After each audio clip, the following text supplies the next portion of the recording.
didn't even start. So, okay, so at the start of the session, we just barely saved Amric from an ambush set by his brother, right? So he was getting ambushed by all these imps. We fought him. We recovered the puzzle box. And then, like one step as though closer. greater things were afoot in this world, the sky turned black, filled with demons. The moon turned red. The Who air could have filled seen with this screams. happening? Yeah, it's almost like there's this huge world-changing cosmic story going on that we're just right on the cusp of. So we said, "Oh, that's bad. We should skip town," and so we Like any true heroes. exactly Run away. the bravest heroes. You got to know when to run. You got to know when to hold them. Got to know when to fold them. Yep. So we split the party, and That was a great a couple idea. of folks, so Rays, Fisk, I think someone else that I didn't write down, poked around looking for information. They definitely encountered a poison trap, and then let's see, Ignar and Renee went down to try to find out, try to recover Rodgal or see if he was still alive. But the Balder Park boys found him first. It looks like in the chaos they decided that looting was the right choice, so good on them. In the process of being revived, though, we got a little glimpse behind the curtain where Rodgal basically had a conversation with Ball, and they talked about his murderous past, and there's some just juicy stuff in there. So eventually we Ignar disguised Rodgal as a servant or just a different looking person. We snuck him out, assuming that we didn't want to run into trouble with the folks that had tried to kill him before as we tried to escape. In the process of escaping, though, we had sent Amric to go and saddle up the horses and get ready. But a well-dressed gentleman who was claimed to be from House Hoon showed up looking for the shield. Oh, I need my notes open. What his name was, still maybe some debate, but it was some variant or something like Wellington Beefington or something like that, which is great. So obviously a liar. We discovered that he was a devil, so we fought him, but he appeared to teleport away just before we were able to kill him. Mm-hmm. So then Hofric and a bunch of the paladins or knights of Gond, so the Gondian order, showed up as hordes of devils were descending on the Van Thamper estate from all sides. And in a great moment of heroism, we left while they fought the devils.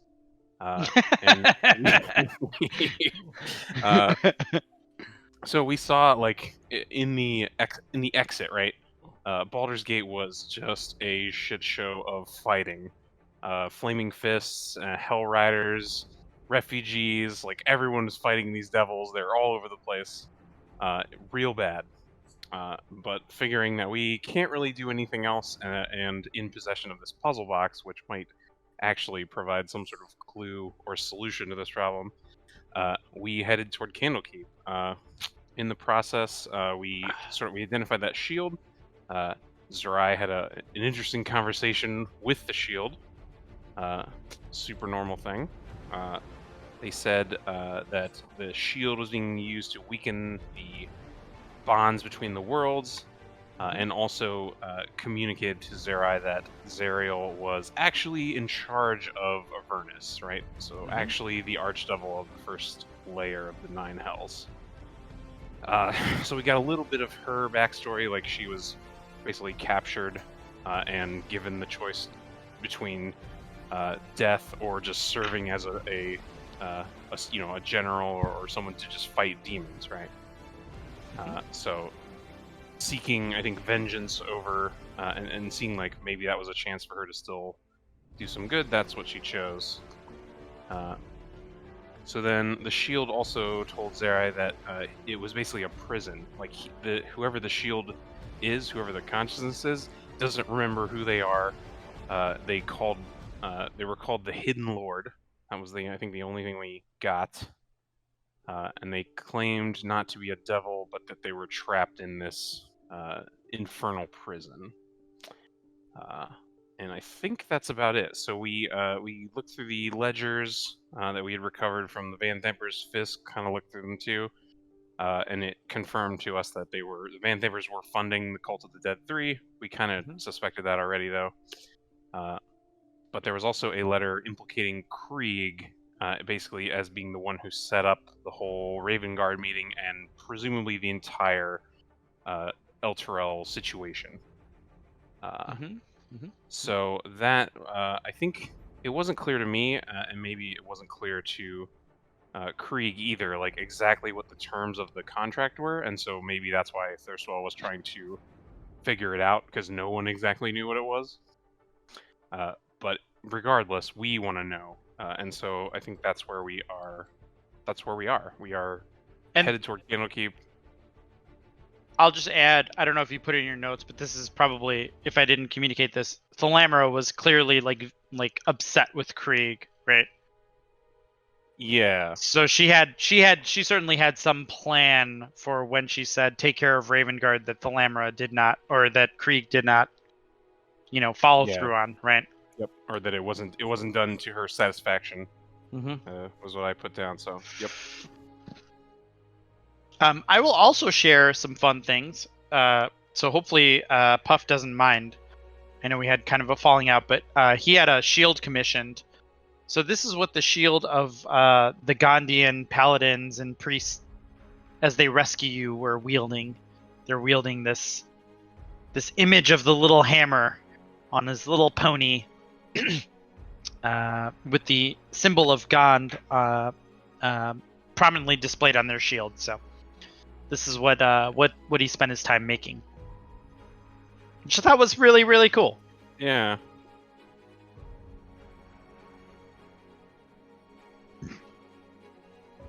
All right. So you guys had a harrowing night. I think the plan was you guys would gallop the entire night through until dawn sort of had risen. So you guys are, I'd say, at a canter through the along the roads headed south through after Baldur's Gate. In relative silence, I would think, for the most part. That's kind of each one of you taking stock of everything that had happened and just kind of taking in the appreciating the peace of the moment, I'll say, after sort of a harrowing an intense series of events. And so you guys canter through the roads. Dawn starts to crest over the horizon, and we'll turn the camera over to you all. What would you like to do at this point? How do you seize this day? I think we had sort of floated the idea of, like, hey, we need to put some distance between us and the city, but we need to rest. Yeah, Yeah. we're all spent. Like, everyone was badly hurt, so we I don't know that it matters like what time of day it is for these devils, but like maybe traveling at night is safer, and we should rest during the day. So that was an idea that we floated. I don't know that I agree. I'm with assuming that's doing what you guys did. Yeah. It's up to you. Well, if that's... certainly for the first night, right? Like we can't make it to Candlekeep in, without resting. It's just not gonna happen. So let's start with that. So you guys left like at dusk, right? Like it was evening when you guys left, and you guys are so vexed that you just galloped, right? You just went with it. You got out of the immediate city limits, and then you you weren't at like a full gallop. You're at a canter on your horses. And then as dawn rose, you guys finally stopped to set up camp. So that's where we'll pick up. We'll pick up with you guys setting up camp at dawn to kind of discuss your next move. You guys have been traveling south down the road from the Worm's Rest, leading towards Candlekeep. So let's pick up there. And we could probably still question Kip Kip, since he's my familiar now, which I'm really excited about. No one? I mean, if you have not tried to summon him, but that seems quite, perhaps, ill-advised in the current situation. I mean, he's replaced my familiar. It's... I would be uncomfortable with devil eyes looking over our shoulders, shall we say. I don't trust that he would he is in your pocket, that he would follow your orders. Yeah, I don't know. But if you summon him, we could just kill him if things get out of hand, I suppose. Well, One thing's for certain: we should rest before we proceed. Yeah, we're all banged up. Yeah, definitely. Priscilla, you got any more joints? I shake my head. No, unfortunately, I am clean out at this point. God damn it. Emmerich snickers and says, well, I have plenty of stuff if you don't want to sleep, but maybe it'd be better if we just called it a night here. Dust Party does sound fun, but at the same time, spent as shit. I swear I was level 4 last time. You're right. You're right, Pointed Man. I think a dust party. I don't think a party's quite what the doctor ordered here. My kind of pains. Okay, so you guys would like to rest at this point? Yeah, it seems like probably what Renee's thinking is we just rest now, and then we can travel like into the late hours of the night, and then probably take one more rest because it was 3 days travel to Candlekeep. Basically. Yeah, it's like it's about like 100 miles, something like that. Okay. As per what Falaster Fisk would tell you. So I think I already long rested you in the app, so I think you guys are all good. Yeah, we're good there. We leveled, right? I think I lost 2 levels. You would not have leveled yet, so keep that on your mind because we're gonna level this session, but you would not have leveled yet. But we were 4, right? You were 4, correct. Weird. So you should definitely be level 4. Yeah, it had me at 3. I just did it. Can you lower? I guess I can lower my health. There, I fixed it. Yeah, I don't know what happened. I see you at 35 health. That seems. Oh, okay. I had to 30. level myself. It had me at level 3. Oh, okay. No worries.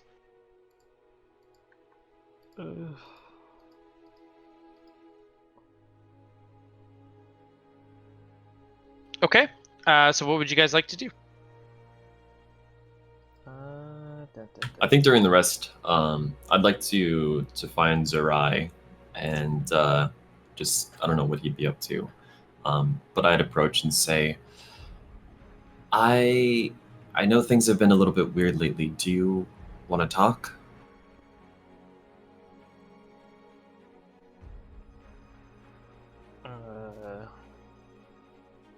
Josh, are you there? I see his light going on, but I don't hear him. Christ, people, give me a second to speak. Oh no, your light was going on, but we No. didn't hear anything. Let's go. No, You're thank good you. now. We can hear you now. Yeah, because I actually opened my mouth and protruded sound. How dare you? Alright. I was like thinking for a second. I was getting ready to speak, and you guys, are you there? It's like, wow, like let me, You have to start, No, you have your to start light with- was on before and it was silent. That's why we asked. No, I know, Sorry. like, because I cued my mic, and then I was thinking for a second what I was gonna say, and then you guys were like, hey, I was like, whoa. Oh, got it. Makes sense. My slots are all I used to push to talk, so. How dare you? Yeah, I would say like Zerai would probably. This is like we're camping, right? So this is we're off the side of the road somewhere, right? Yeah. Yeah, I would say like, and Ray is still with us, right? Oh yeah, Rhea's with you, and she is keeping to herself. She's not talking to anybody really. Well, I figured Like, she'd be sitting near Zerai. Maybe not speaking, but I figured she'd be Four, like three, close by, right? 4, 3. Yeah, I think that's fair. Cool. Yeah. Yeah, I think like Zerai would be like sitting kind of close to Rhea, kind of like still examining the shield. He's probably done talking to the shield for now. But he'd look up at Priscilla, and he's kind of like a pensive look on his face. You kind of just say, what's on your mind?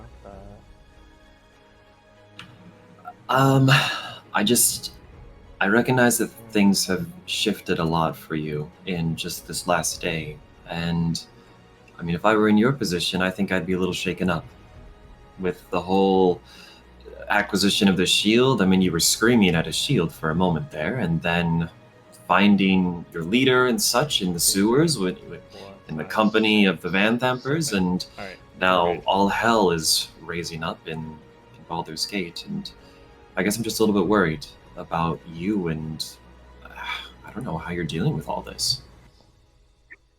It's difficult to be sure. I mean, I've lived my life by a code and being a soldier, and I've always been able to operate on a very black and white level.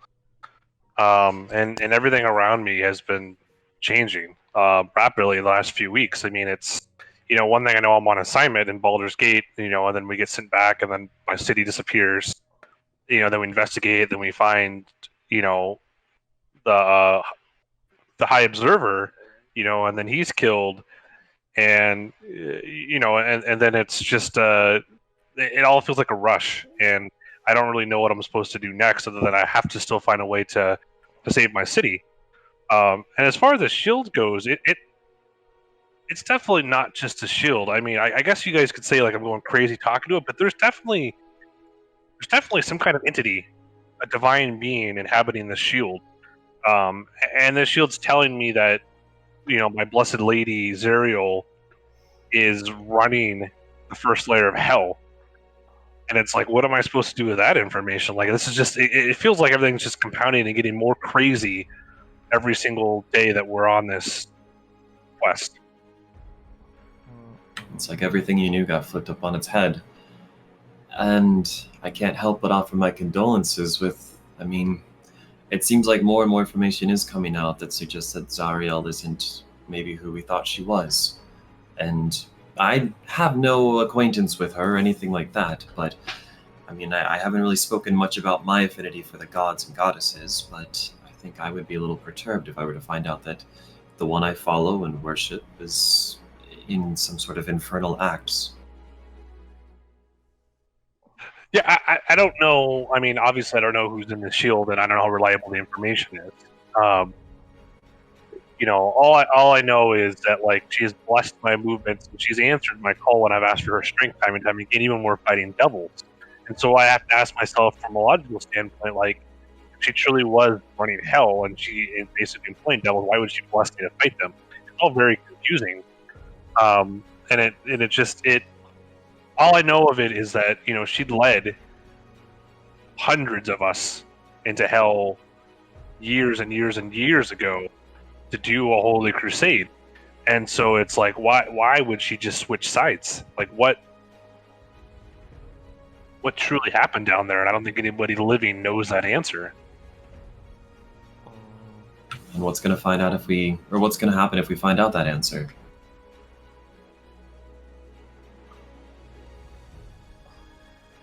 That depends what that answer is, I suppose. I mean, like, I'm sworn to her, but more importantly, even before that, I'm sworn to my city, my country, and most of my countrymen are missing in peril. And now the shield's telling me that it was part of some kind of demonic ritual, and we saw kind of the results of that ritual. It feels like the barriers have been breached, right? Like, when's the last time that we've seen a horde of devils like that?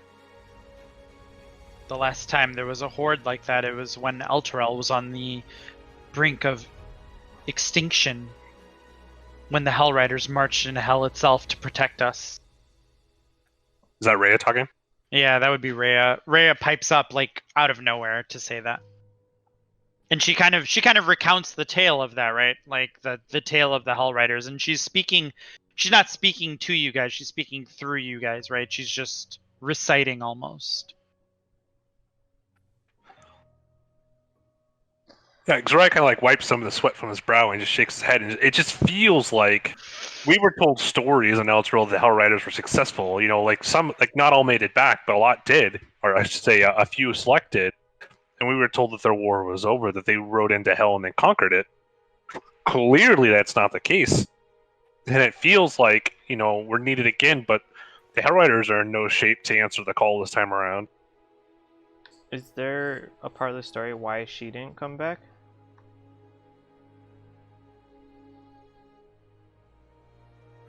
Like, Is that Ray's asking or Robbie asking? Raise.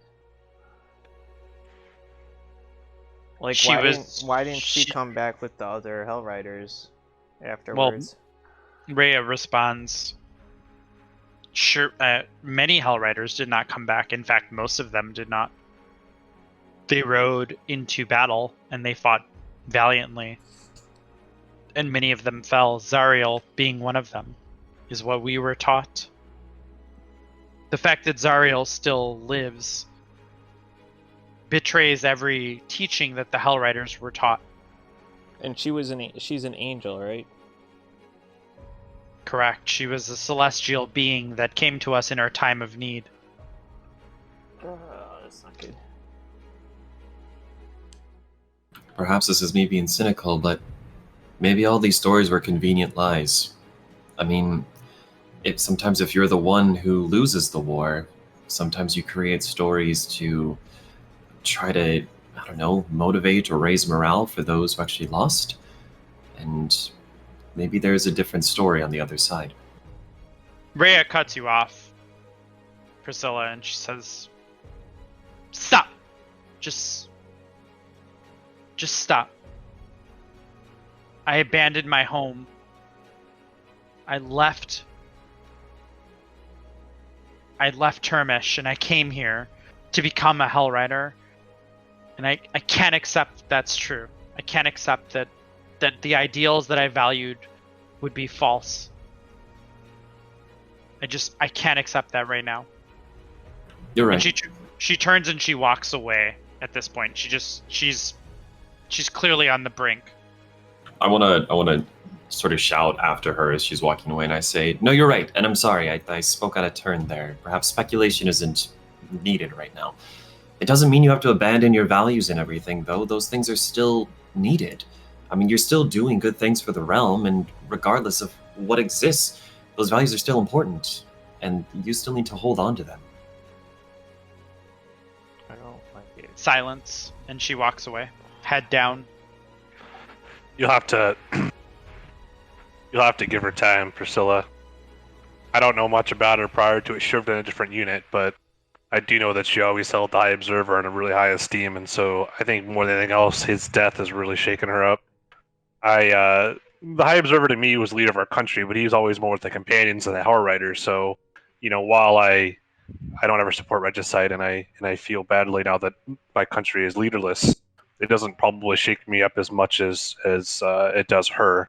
I'm definitely more concerned about Zariel, and also where is Elturel. I mean, that's our capital. Ultigard can't survive without it. So, and then now that there's a legion or legions of devils on the loose, it's just this extends past Eltogard. I think the whole realm could be at stake.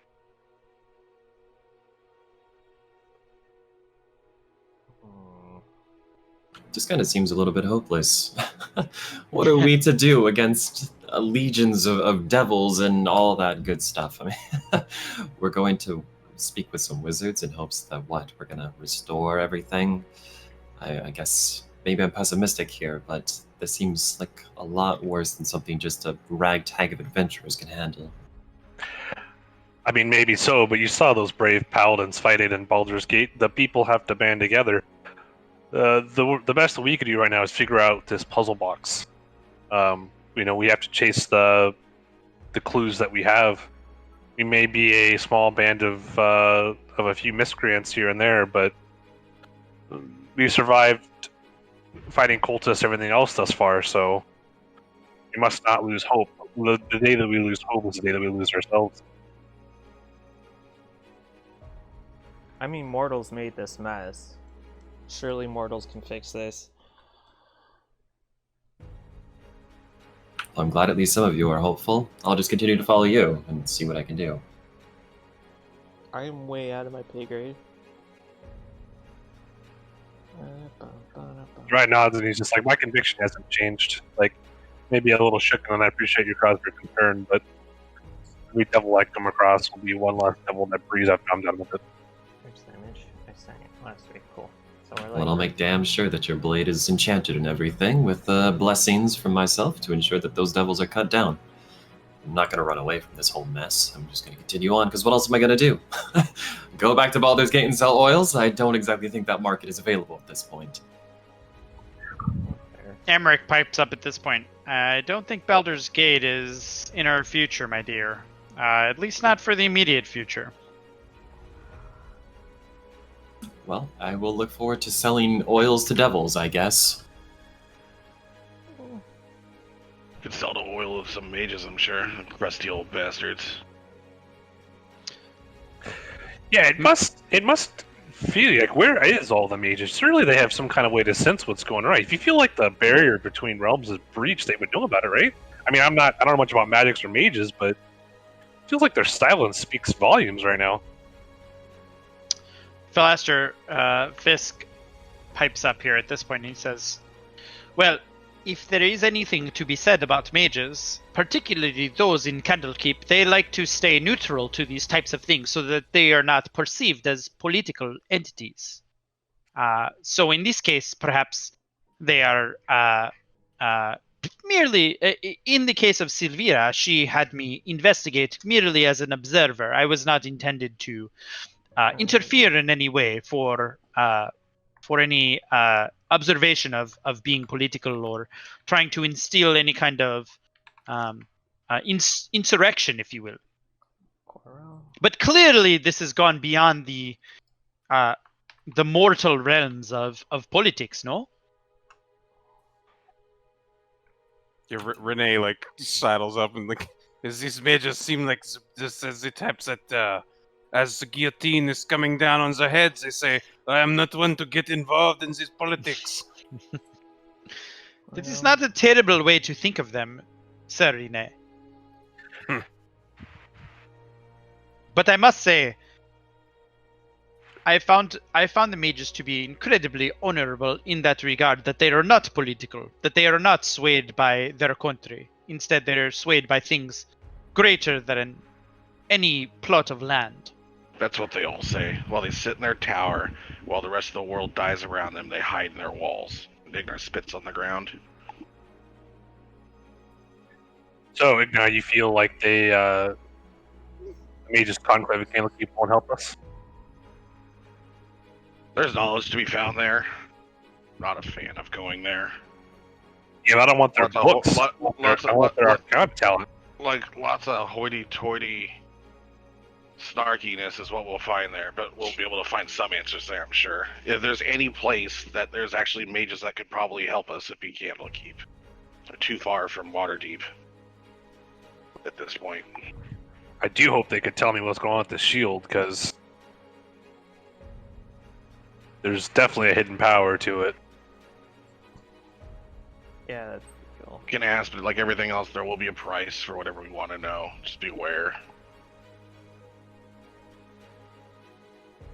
Of course, the fate of the world's at stake, and the mages still want to get theirs, right? There are other planes of reality other than this. Worst comes to worst, they just skip away till everything got better. It's mages for you. To be fair, the mages did have an ancient down trying to stop the cultists before anyone else. Yes, it is more than the city of Baldur's Gate did, presented with the crisis of so many refugees coming from Eltugard, no? At least they seem to care to stay informed. That is something. And who knows, the refugees from Baldur's Gate may seek other cities now that Baldur's Gate has been sieged by Infernals. The refugees may go everywhere from here now.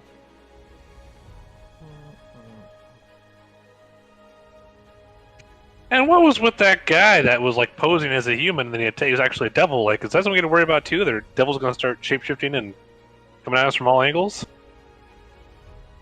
We should be cautious, I think. It seems I- nothing is off the table. I think perhaps I misjudged the Van Emperors. I think there is perhaps something to that shield. Clearly, they had some intent in procuring it, and clearly there is some entity that wishes to procure it again now that it is in your hands.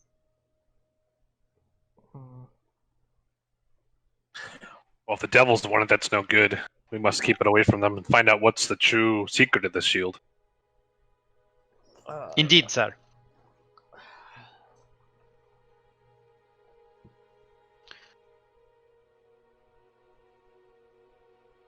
So you guys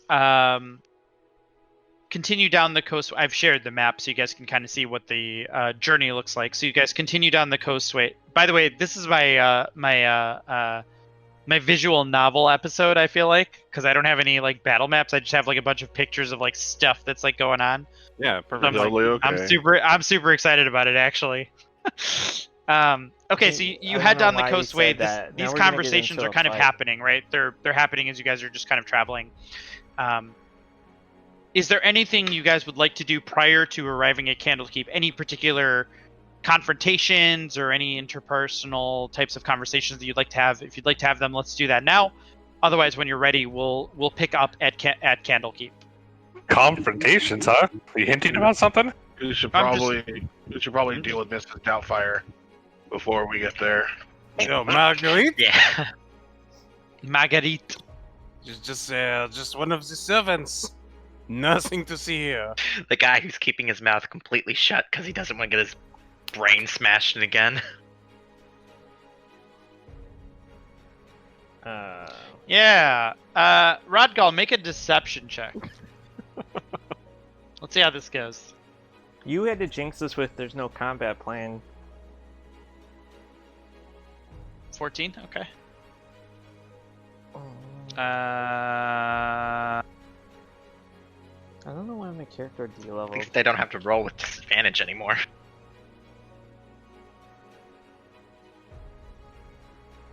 Okay. Uh-oh. Fuck.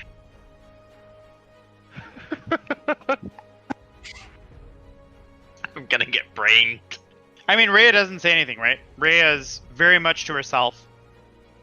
Throughout the entirety of the trip, like the one sort of interjection that she had with Zerai, is an anomaly, right? She's silent, like creepily so, I would say, for the rest of the journey. She eats almost nothing.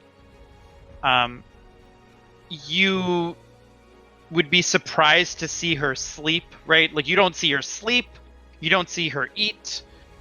She just wordlessly kind of follows you guys to Candlekeep, interjecting very, very rarely, just to sort of acknowledge, right? Just simple like acknowledgments or affirmations or negations. So she is not like a talkative person at all throughout this journey. Do I notice her not eating and sleeping? You would notice that, yes. I mean, it's not so much that she's not sleeping, it's that she is the first person awake and the last person to sleep every night. You know what I mean? Something like that. Like when you guys eat, she nibbles, but she doesn't eat with sort of any sort of hunger that the rest of you would, right? She's not eating, she's eating purely and sleeping purely just to be alive, right? She's not sleeping because it's part of like her routine at this point anymore.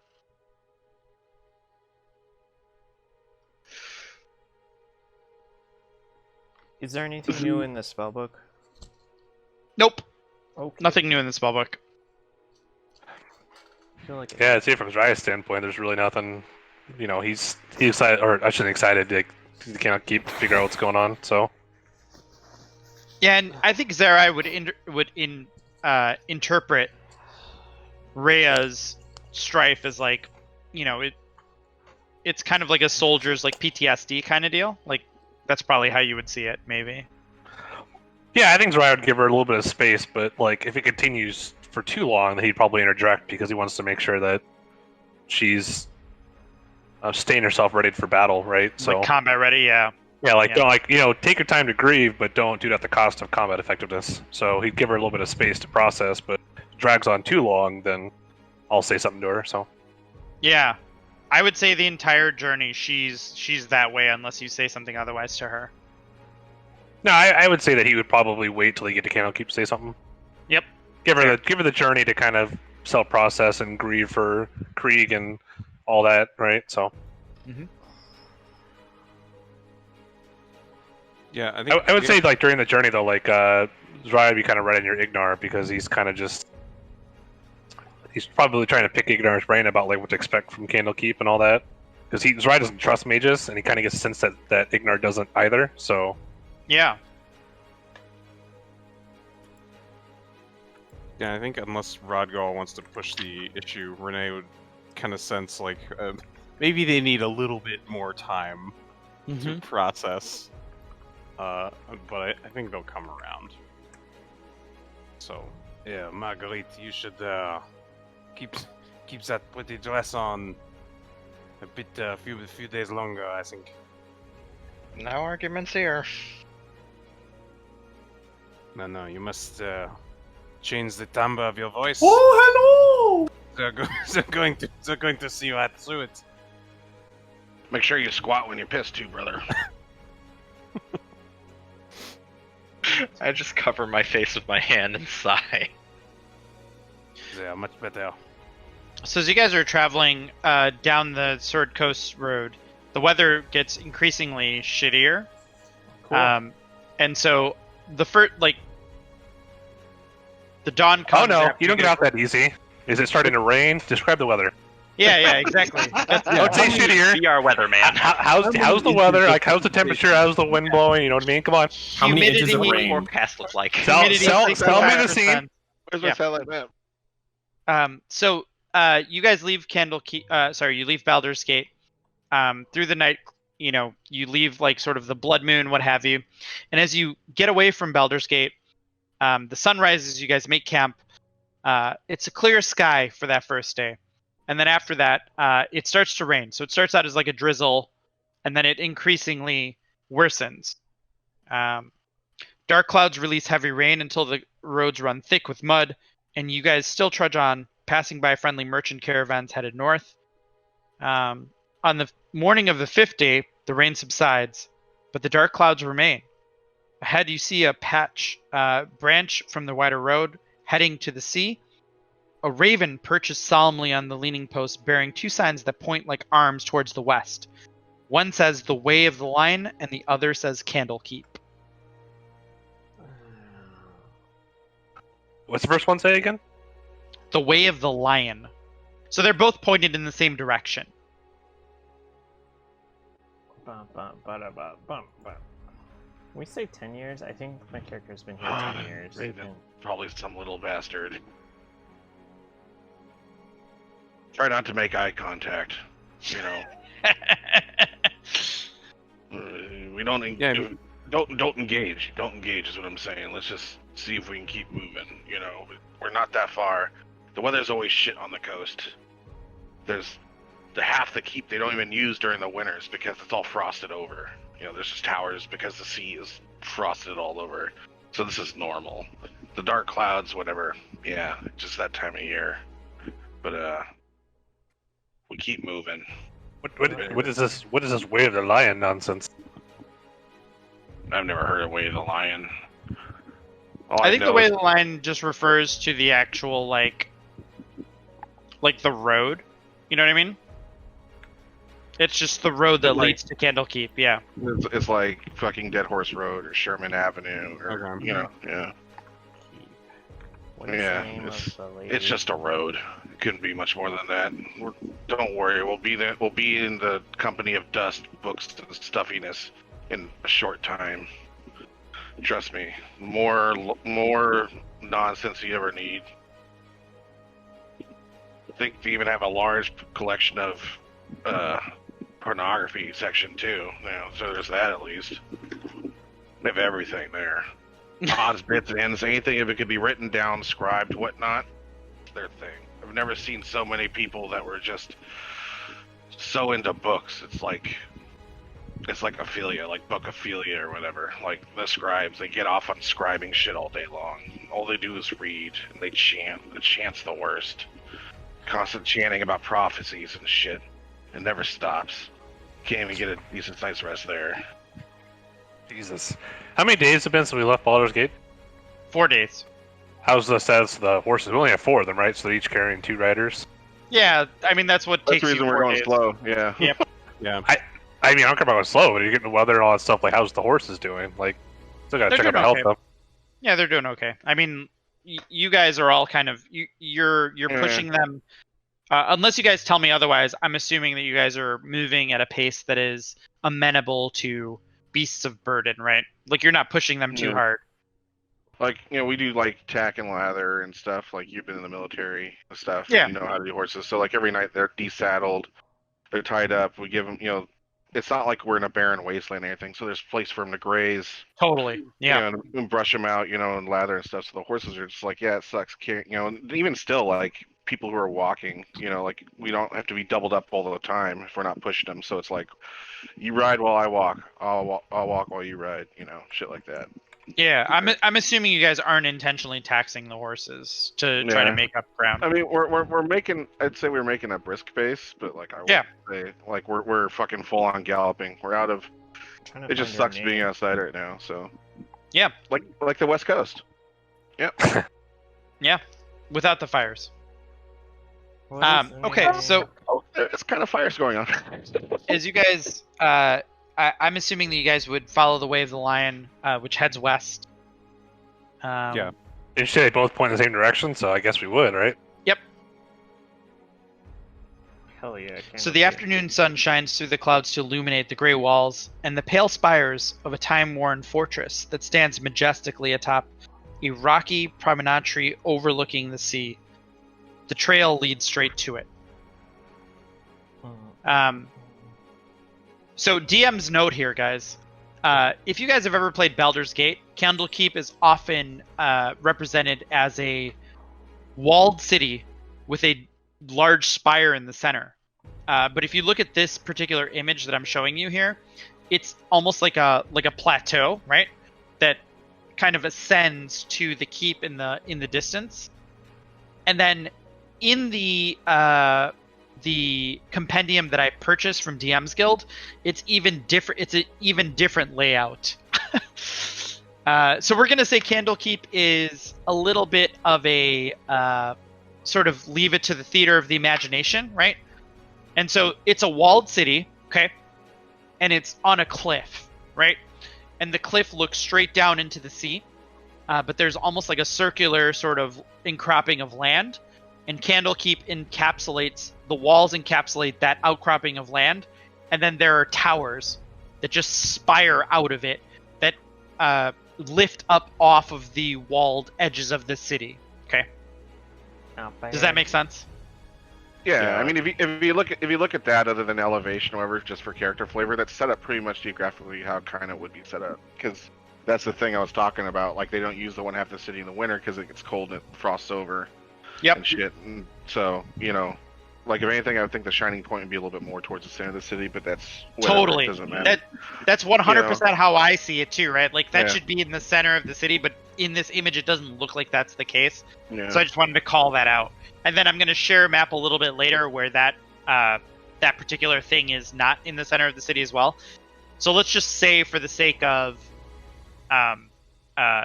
our sort of theater of the mind here, that the highest point of Candlekeep is in the dead center of the city. Okay. Yeah, like that's the court of air. Correct. And that's on top of the Great Library. So, and everything's centered around that fucking library because it's Candlekeep. So that's the big main structure. Is all the books and shit. And the higher up you go, the higher up you go, the more hoity-toity you get. And then you got the court of air at the top. Yeah. Which is where the great reader and the master readers are. Yeah. I never walked here before, but I've been here before, if you know what I mean. So let's say you guys are like pretty far away from Candlekeep. If there's anything you guys want to talk about or do prior to or approaching the gate, let me know. Otherwise, I'll read the description of the gate. Do we have any meaningless scrolls or books that Yes, friends. We will need to present an offering at the gate. We will have need- one. Yeah, I Yeah, would we not have a say it book. is meaningless. No, Doesn't, but we're gonna have to give them a contribution for their library Hey, to walk into. We were given. I think one. Ignar still has that book that I gave him from the sewer, the Dungeon of the Dead 3. That's what I was Friends, gonna use. we may Right. need more than one book with I this know. many of us here. So Yeah. perhaps we should consider our offerings, and as our illustrious, studious friend here has said, we will need to present an offering to Candlekeep that will supplement their libraries that do not already have. We do have. Look at you. We rescued you, and you're not even gonna help us out. What's this offering stuff? We have to. It's the system that they use. If you want to come in, and they only let you stay 10 days, man. It's unless you're on official magister business. I apologize, friends. I did have a book in my possession, but unfortunately, we did not have time to return to my home prior to leaving Baldur's Gate. Alright, I got a dusty spell book here. It looks pretty evil. And then oh yeah, I got the book of fish porn too. You guys got anything? I might be able to get us in. Okay, mister. I mean, my spellbook's technically probably older than the city. I'm sure they would like to take a look at that. Yeah, but once you give it to them, they're not going to give it back.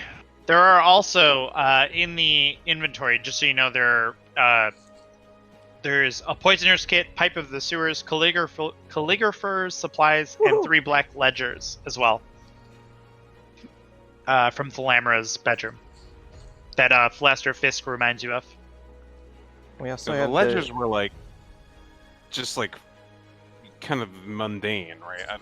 They were like her like- cultist ledgers. Like they were just her. Yeah. Yeah. They're like business dealings of Baldur's Gate, yeah. Yeah, like presumably they wouldn't give two shits about that. We Like, also have No, the Hey, puzzle. no, Yeah. no, they Oh, collect book. everything. It's a new book is book. a book. This is my book of the price of wheat over the last year. Like nobody gives a shit about that. Not if you don't spice it up. You have to give it some flair, my friend. I mean, she did mention that she was occupying the same bed as a certain somebody. This is the ledgers of the demon priestess of the demon duke of Baldur's Gate. It's also just good gossip. Yeah, it's add flavor to the book. Yeah. Just if you say like here's a book of like numbers and ledgers, but if you say this came from the possession of the demon duke, which we were able to retain, from her manor, and you can probably look into the financial dealings of what arch cultist, etc., etc. We yes, provide this infernal contract along with it as a Ah. companion piece. Yeah, That is quite compelling. yeah, but also we don't show our whole hand up front. Well, if you know what I mean. Yeah. So we need to decide what we're gonna pony up and how to layer it on. Yes, the Avowed of Candlekeep do appreciate knowledge in all forms. They believe that knowledge of all things is important to ascribe for all time. So if they do not have a work in their possession, they will be very intrigued to have it. And Master Ignar has it correctly.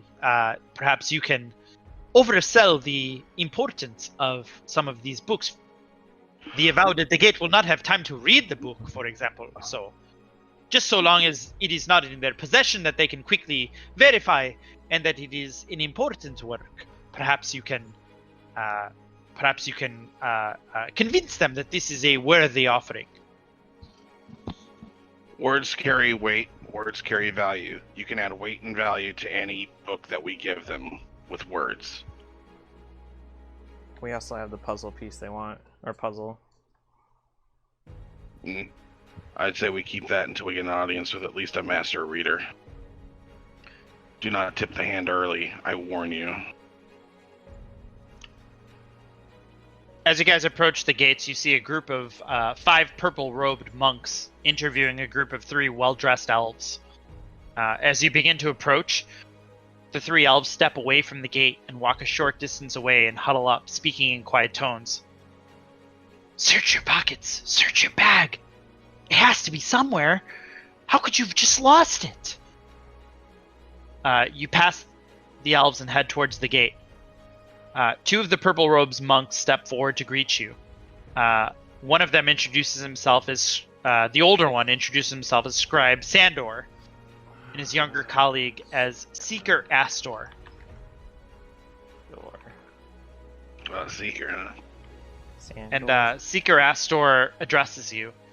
Says, "Well, hello there, friends. Welcome to Candlekeep.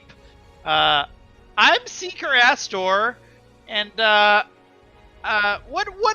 just tell me what brings you here." I slap Raze on the ass. I go, "You're up. Get us in, brother." And I push him forward. Yes. I am an emissary from Evermeet. I need to speak to someone in charge here. Oh, well, an emissary from Evermeet, eh? He looks over to Sandor, who shakes his head. Well, that's just great. Please present your offering to enter the Great Candlekeep Library. Fishfucker, spellbook, and the 2 ledgers. The 3 ledgers, you mean? Yeah, the 3 ledgers. Okay. So he takes the spell book and the 3 ledgers. And he looks at them and he says, "Oh my! Well, this is quite an offering here. Scribe Sandor, can we verify these offerings here?" You get the sense that maybe he's not the right. It's not normally his duty, right? He might be new to this. He's a junior associate. Yeah. Monk. Yeah. He's a PA at the production company. Yeah. Mm-hmm. And so Sandor looks at the books. He takes them from Astor, and he's a much older looking man in like his 50s. He has rough white skin. He's a little overweight and he's soft. He's got like a long beard, kind of like a sunken breastbone, and he has like long fingers as he like takes the books. And he looks at them and he kind of flips through the ledgers. "Oh yes, these ledgers, very interesting. Things from Baldur's Gate that maybe we would like to know in the future." And then he gets to the Fishfucker book and he takes like maybe like 3 or 4 pages. He just closes the book and he's like, "Yes, this will be acceptable." You never know anything like that in your library, huh? "There is nothing like this in our library for sure." I want you to note, none of those pages are stuck together. Pristine condition. Very good, very good. Astor, perhaps we can let these fine seekers in, if you be pleased. And Astor looks at you and says, almost like in a practiced way, right? Like, "Be welcome here, friends, so long as you treat books with the reverence they deserve, issuing fire, damp, and torn pages, and the removal of lore from the eyes of others." Uh-oh. Beanie! You're interrupting my speech. Come here. Come to Dada. Hi, honey. We really I should thought get you got to bed already. Can you say goodnight? inspiration. Can you say goodnight to everybody? Bye, Beanie. Beanie, do you have a little... You want to show everybody your outfit? Look at that. Oh, pandas. Beanie, where's your belly? Where's Now your she can belly? walk, she's the Panda Express. Is that your belly? Is that your belly? Oh my god. Is that your belly? Is that your belly? Zaya, where's your nose? Where's your nose? Do you know where your nose is? No? Oh, yeah, there you go. How about your teeth? Where's your teeth, Zaya? Oh. Wow. How about your toes? Where are your toes? They can tell she's very smarter than her father is. It's Yeah. true. Didn't take long. It's true. Ooh. You want to go down? Is that what you said? She doesn't even want to be held anymore. It's so depressing. Oh, got that mobility. Now Look at it's that belly. Say downhill goodnight. from here. Can you wave? Can you say bye-bye? Can you wave? Bye-bye. Bye-bye. Bye-bye. Oh, we're not getting it. Nope. She's too tired. Yep. Okay. Here you go, Beanie. Okay. Okay, so back to what Sandor said. Sandor? No. Astor. Astor is the other Be scribe? welcome here, friends. So long as you treat books with the reverence they deserve, eschewing fire, damp, and torn page, and the removal of lore from the eyes of others, cross the yard ahead of you to the green-hued door and give your name to the keeper of the emerald door.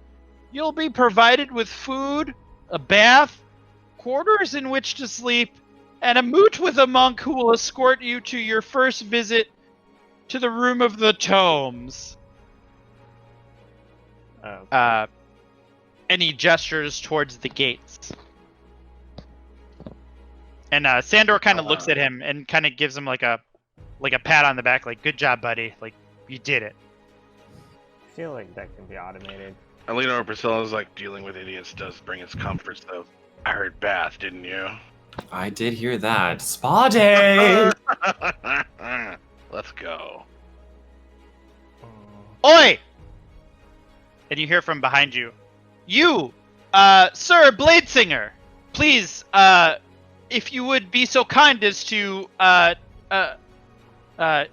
assist us, your fellow elves in distress. You hear from behind the gate, like, from behind over in the circle of where the elves are. Why weren't they let in? Well, the elves there were not let in because they did not present a offering.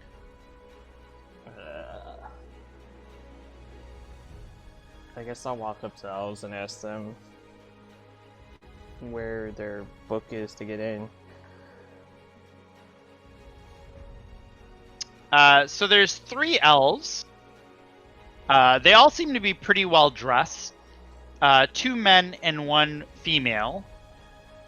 And the one elf that addresses you has cropped straight black hair, brown eyes, and he's got almost like a greenish, like olive tinge to his skin, and he smells of like expensive cologne.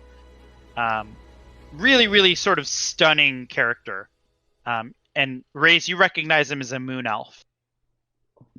And he says, "Well, hello.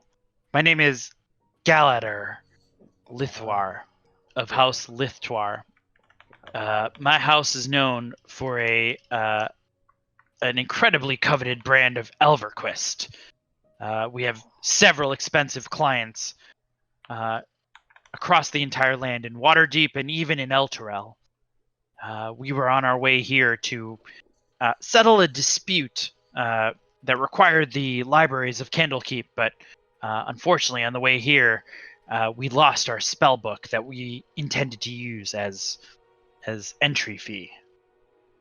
And the woman pipes up and she says, "Yes, we intended to provide a spell book, but really, I think we should just maybe put all this thought of Elverquist behind us here. You know, Candlekeep here. There are a lot of good things that we can find here in Candlekeep, knowledge and things that we could become scholars.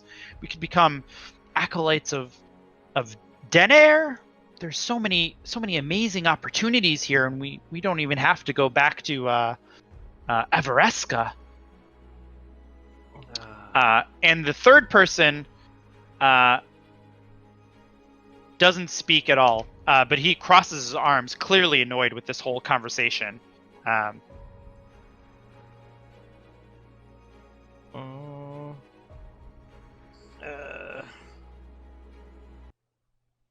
Oh, you'll have to forgive Ellered. He's my bodyguard. We were friends since we were younger, but since I came into the family business, I've hired him as sort of the one person that can keep about me, right? He's the one person that I know I can trust.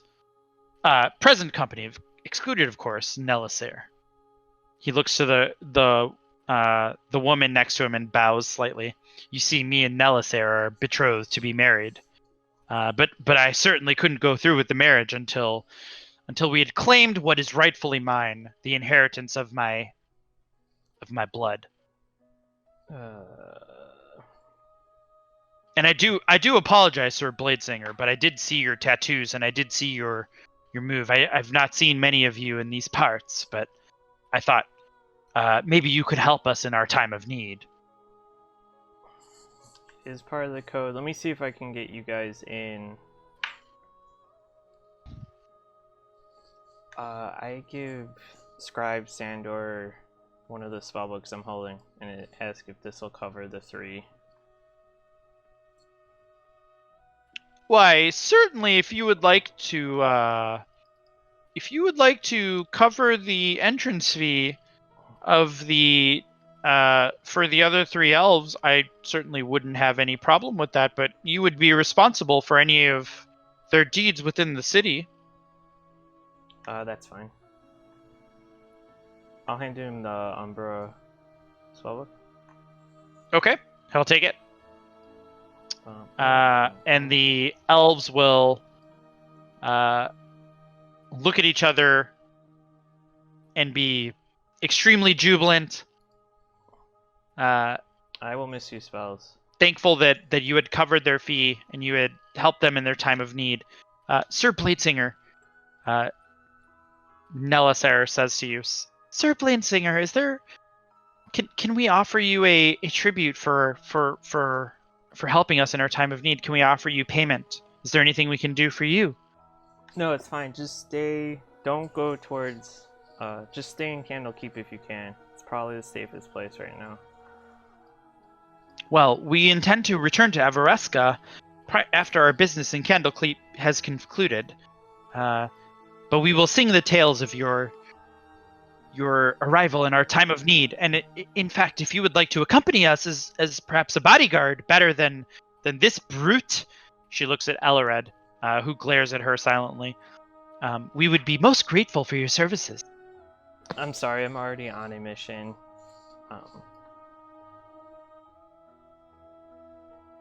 She nods, and she says, well, I will try to convince Galahadr that... what's his name? Galahadr, yeah, I said it right. I will try to convince Galahadr that staying in Candleheap is the correct course of affairs here. Again, thank you so much for your time. Thank you so much for helping us. Good day to you then, sir. Good day. And they'll make their way into Candlekeep ahead of you all. Oh, I don't have the spell. God damn it. Lucky has the spell. Alright, Umbra spellbook. You going bye-bye. Whoop! Alright, so mark off the spellbook that you offered. I'll also mark off the 3 ledgers. And fish porn. Yeah, who had the fish porn book? I think you did, right? I think Priscilla had it. Oh no, Alright. I had it. I deleted it. It's fine. It's gone. Can't believe you guys got rid of that book. Oof. Fortunate. Okay. I can't believe That's it's in key. Tasha as a magic item. Why do I feel like that book's gonna be the MacGuffin? It's the key to the whole thing. Not the Hellraiser puzzle that's in my bag. Good. Okay.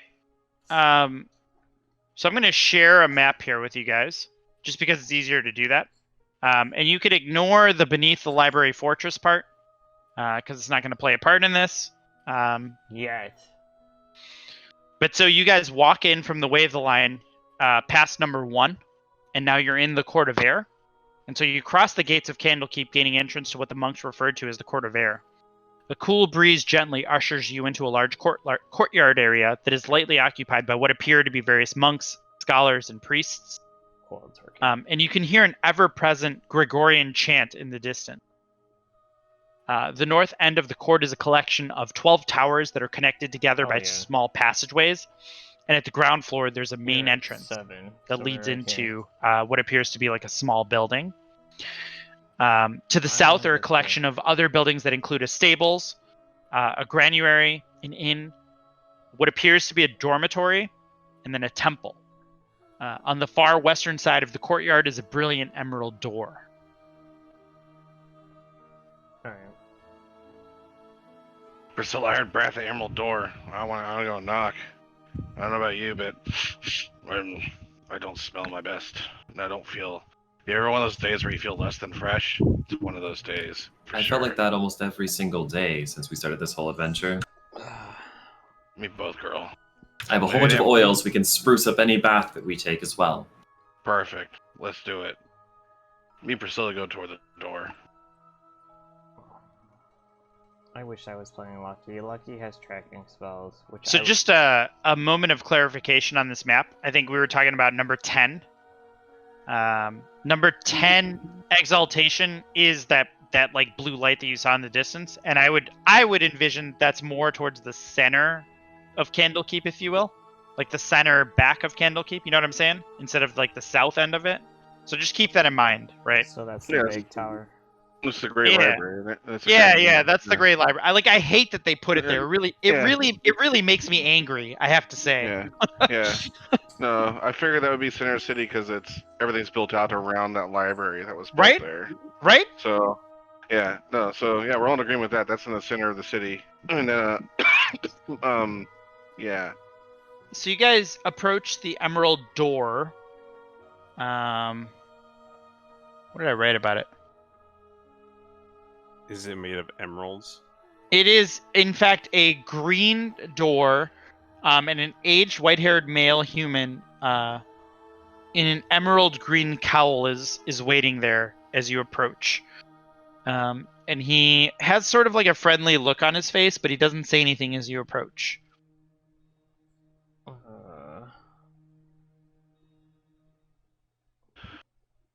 So they give our names, right?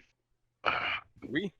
Ignar Poprock, Seeker of Knowledge. I bow to him.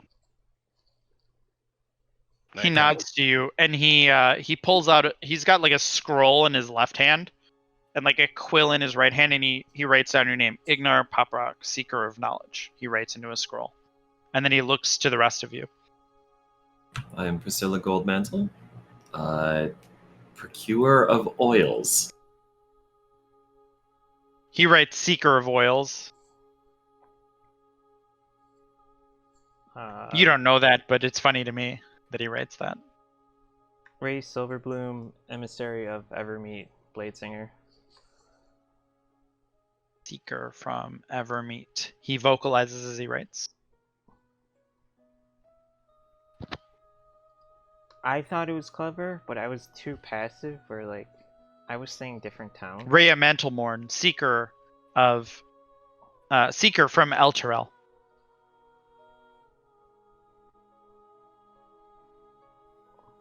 And Amric says something like ridiculous, right? Like, Jack Me Hoff from the Jerkwad, you know, whatever, like something like that, Yeah. right? Like something Yeah. like absolutely ridiculous. And the person scribing into the book kind of raises an eyebrow but doesn't say anything. Amazing. And then I have to write that down specifically. Yeah. Like, he would be super flippant about it, right? Like, he wouldn't Yep. give his real name. Like, Jack you can, Mehoff, Seeker of Douche. yeah. That is his true name. We didn't know. Yeah. Turns out. He's not even a Vamper. He wasn't this Right. whole time. No, he This wasn't. whole He time. was a douchebag this whole time. You didn't even know. He's the angel we need at the end. He looks to Radgal next. I do my best to act natural and not draw attention to myself. Don't raise the pitch of your voice. Yes, how can I help you? He looks at everybody else and then looks at you. Say your name, dummy. It's Rhea stamps her foot and she says, Torm's Grace, we know it's fucking you, idiot. Don't be an idiot right now. Don't be stupid. I sigh and just say, it's Rodgal. First name It's, last name Rodgal. Yep. You're one of those one name people. Yep. It's just Rodgal. President not sure. Yep. Seeker Rodgal. And finally, he looks to Zerai. Comanche Burrito Supreme.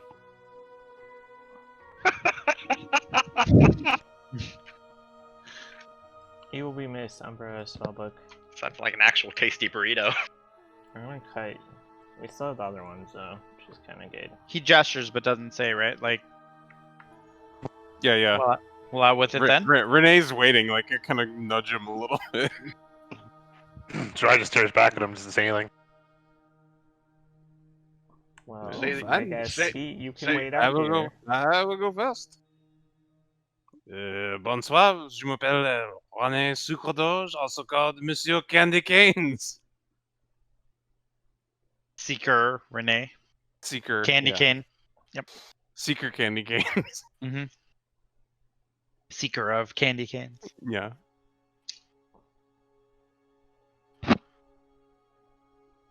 And he gestures at Zerai, who is the last one remaining. You gotta Hellboy. You gotta go and give him your name to get in. Make something up if you don't want to give him your real name. It's fine. Protocol. But we get to eat and we get to bathe. That's the important thing. And then we'll get answers. All right.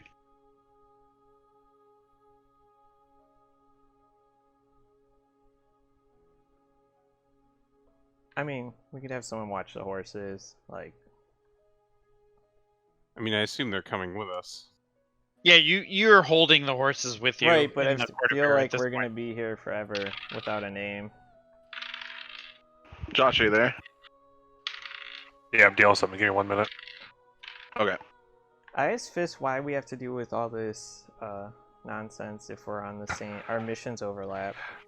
So I just like looks at him and just goes, Hidden Lord.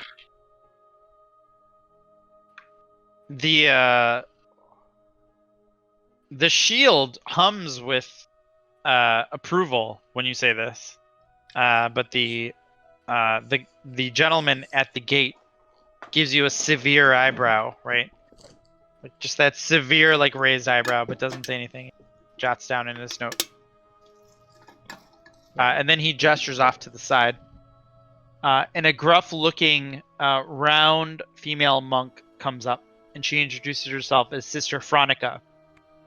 Wait, a what looking monk? She's a little round, kind of forgettable features, right? Like brown hair, brown eyes, pink skin.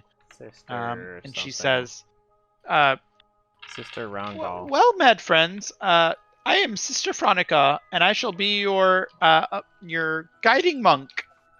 Run.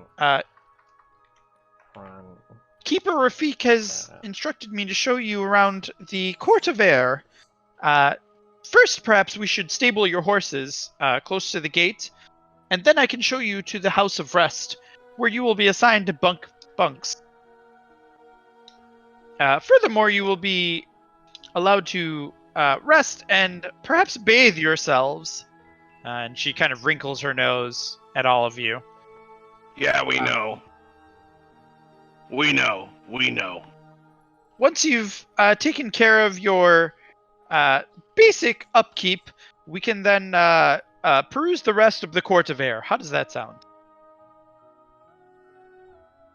Sounds grand. Sounds divine.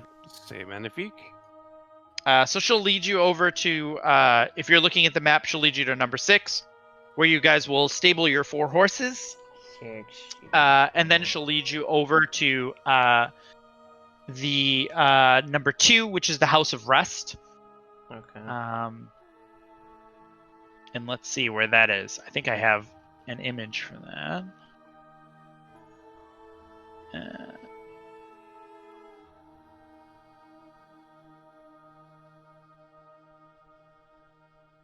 Oh my god, this is so much less interesting when I have to like search for the thing that I'm looking for.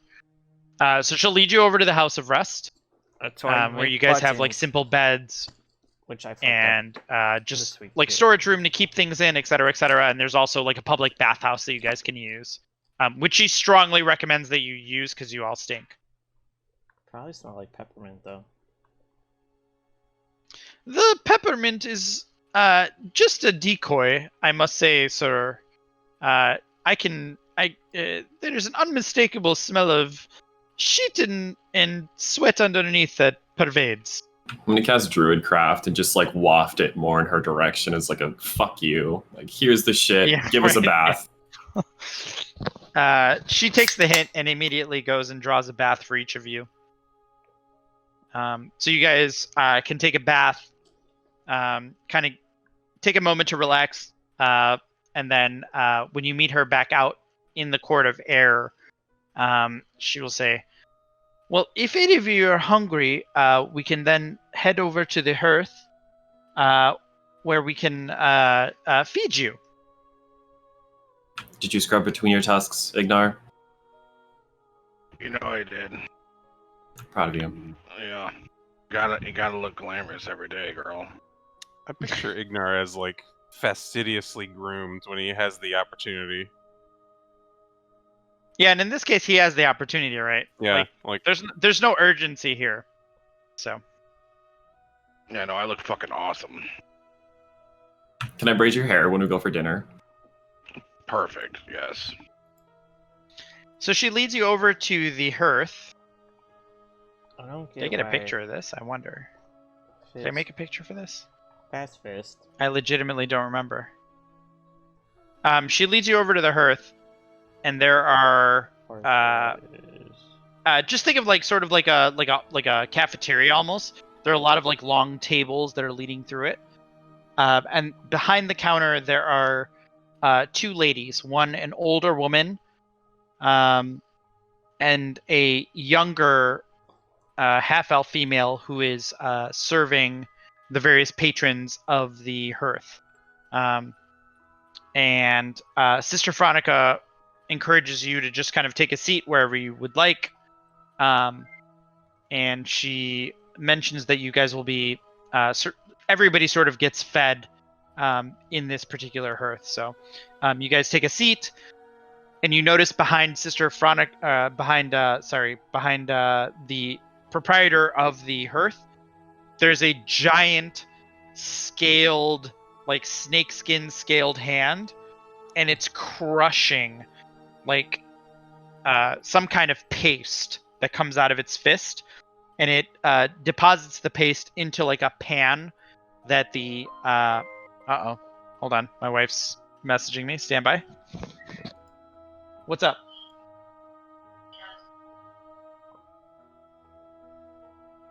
I'll go take a look. Stand by.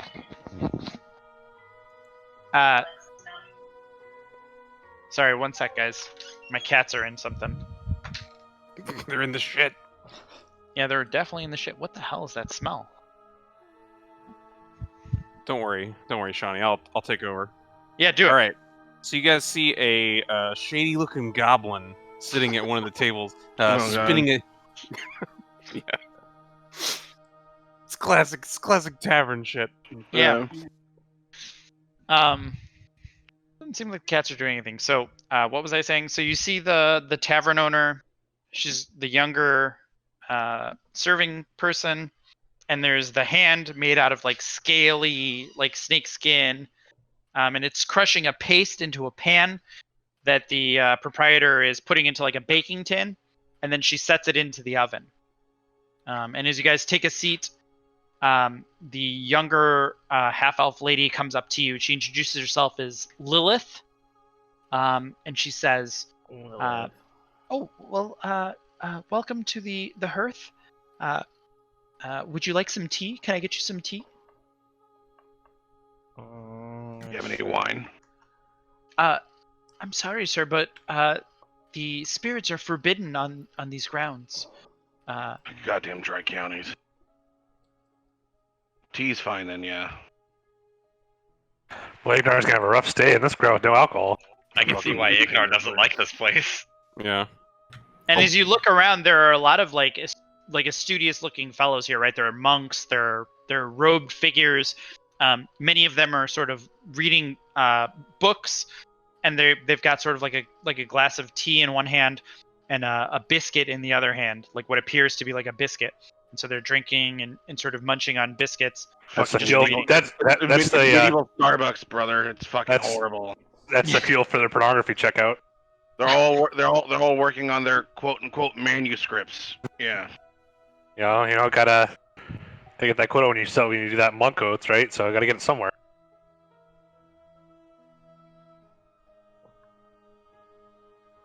I asked Fist, like, this is all nice and all, but, like, clearly our quests have, like, intersected, and, like, shouldn't I be talking to, like, your higher-ups instead of having lunch? Certainly, sir, but it is important for us first to get settled, no? It's been a long journey. Perhaps we can take a moment to appreciate the creature comforts that we've been so missing for the last 5 days, no? I guess. Not in a rush. And at that moment, Lilith comes back. She offers you all some, let's say, green tea, right? It's kind of earthy tasting. And these dense biscuits, right?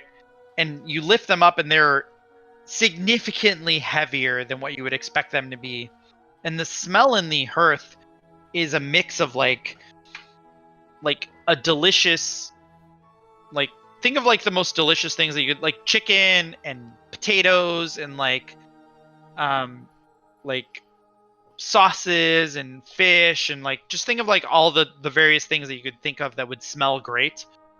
And then you take a bite of this biscuit and it's like biting into like a piece of like glutinous, like chalky, like it's super dense, right? Like a cake that is way, way, way too dry, but it tastes like everything that you would ever eat in an entire month. There's like fish in there, there's chicken in there, there's meat, there's like sauce and glaze and like it's apples and is that raspberry? Like We're eating dog food. Okay, yeah, work. like you're literally eating like Human chow.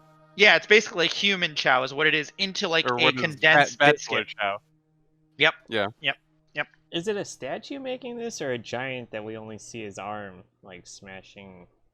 No, there's a giant hand that's just and as you look, you realize that like the lady, the proprietor, is putting in like whole chicken, like grains and like fruit and like anything she can get her hands on. This hand is just crushing into a fine meal that then she bakes into this biscuit. I guess it saves time. Indeed, sir. This is what the students here like to refer to as study biscuits. They eat these biscuits so that they can spend more time reading their books and studying rather than worrying about eating. It has all the nutrients that are required for basic sustenance and excellent health. How many carbs are in these? Well, it is in fact the exact prescribed carb limit for the human consumption, as I understand it. Okay, good. But nobody has ever been able to tell me what that amount actually is. It's not very much. Honestly, we should all be carb-free, but besides the point. Ignar, you find a bone in yours. I use it to pick out a little bit of biscuit that's caught in my teeth. Soylent study biscuits are people. It's fine. So we eat the biscuits and we're good. And I motion over plastic disc. I'm like, okay, we need to talk to at least a reader. Doesn't have to be a great reader, but we need to talk to at least a master reader. Who exactly do you work for? Can you get us? You know, we need to. We've done the pleasantries. We've done the creature comforts. I look great. And I shake my braids around. Renee I'm Scott, like- if you cause this comfort, there's no presentation, no style. It's not just. It's not glazed over with 5 types of sugar, but I'm sure you'll be okay. Oh, he has like been pouring pure syrup on it. Like it's the only way it's palatable. It just absorbs it all. Like, Yeah, like it's so dry. It's fine. There's worse things. Sleeping on the ground in the rain, trying not to get in a puddle. But still, we're here. We've been fed, we've been bathed. I am not sure. We need to talk to someone of great importance. Or not great importance, at least medium importance. So we can start working our way up the chain to find out information so we can actually get answers. Fisk. Yes, What friend. say I think now will be the time to go talk to Silvira, if you are all ready. Who is she? Besides your boss. Silvira is a great archmage of Candlekeep. I believe she's a woman of great importance. All right. She is the one who charged me to find the puzzle box, and I believe she has the means to open it. Let's go see what she knows. So you guys finish up your biscuits, or don't, as it were, and you head back over. Fisk leads you back over to the Emerald Door, and he looks at the keeper of the Emerald Door, and he says, "Sir Rafik, keeper of the Emerald Door, I implore you, I need to bring my friends in to talk to Silvira Civicus. We have important business to attend to with her in the Great Hall. Please open the gates for my friends." let's see if I can figure out how to And spell her Keeper name. Rafik looks back to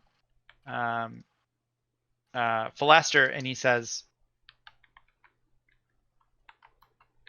"I understand that you have a matter of great importance. However, I cannot just let any seeker into the Great Library. I will only allow 2 of the seekers to accompany you on your business." Oh, motherfucker. I would like to be one. Who wants to come with? Group decision. What do you guys think?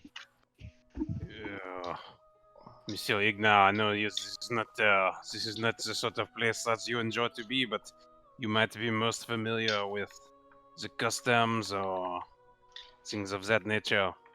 I'm I'm happy to go, but I'm quite useless when it comes to more intellectual pursuits, shall we say.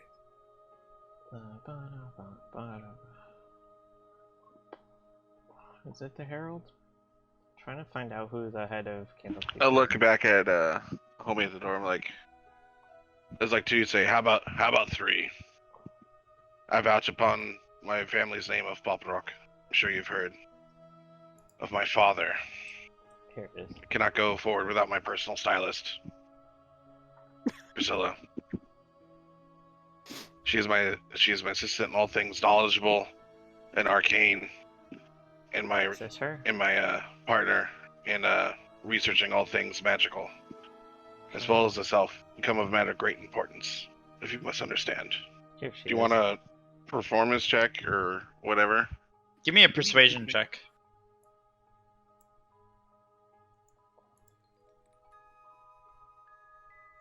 It's probably gonna come up. Hold on, I need to check my character's background just in case. Pretty high. Seeker Rafik looks at you. He doesn't say anything for a while. And then he nods. And then you hear behind you, "I am also absolutely going.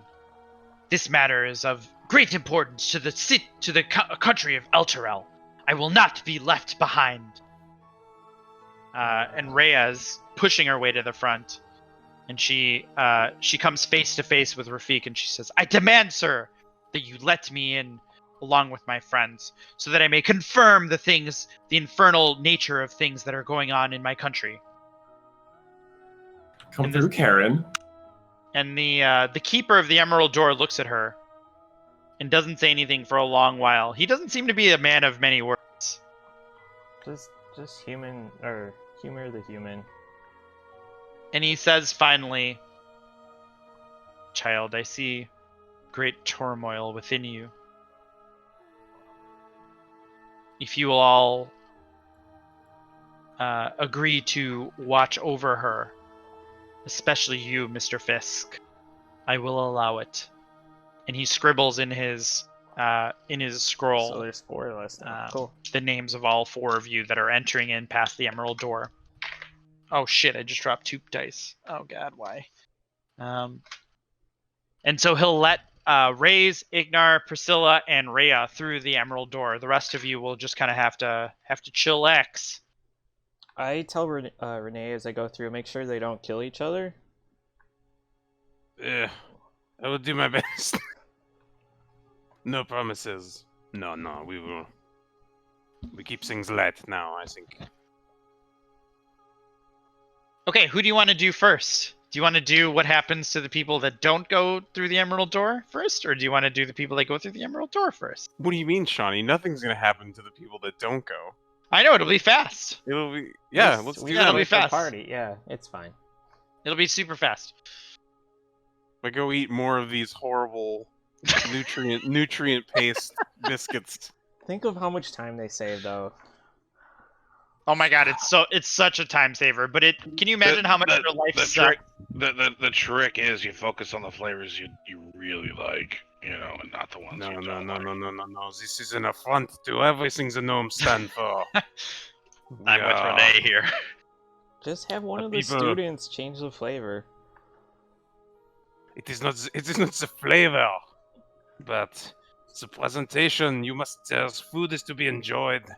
There needs to be separation between the flavors. There must be uncertainty, romance. It is not simply a slurry to shovel into your gullet. Then you thinly slice it with a fork and you hold out your pinky while you eat it. I hate it here. I hate this.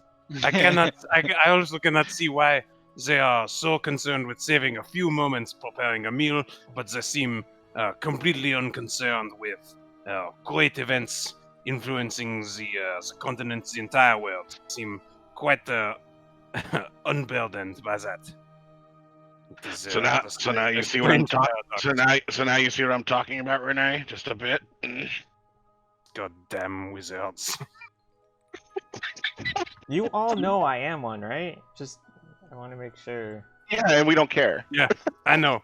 Yeah, but I feel like there's nothing about Raze's wizardness that resonates at all with anything that's going on in Candlekeep, right? Like maybe No. there is, but maybe there's not. But there is definitely some sort of order here that is alien to Raze, that even Raze would find, off-putting, I would think, right? Like Yeah. just the natural order and like the regimented, like even the food, the way that everything's kind of segmented out, like it would just be very strange. And that would be even more accented as you guys go through the Emerald Door and you make your way through Candlekeep, and you see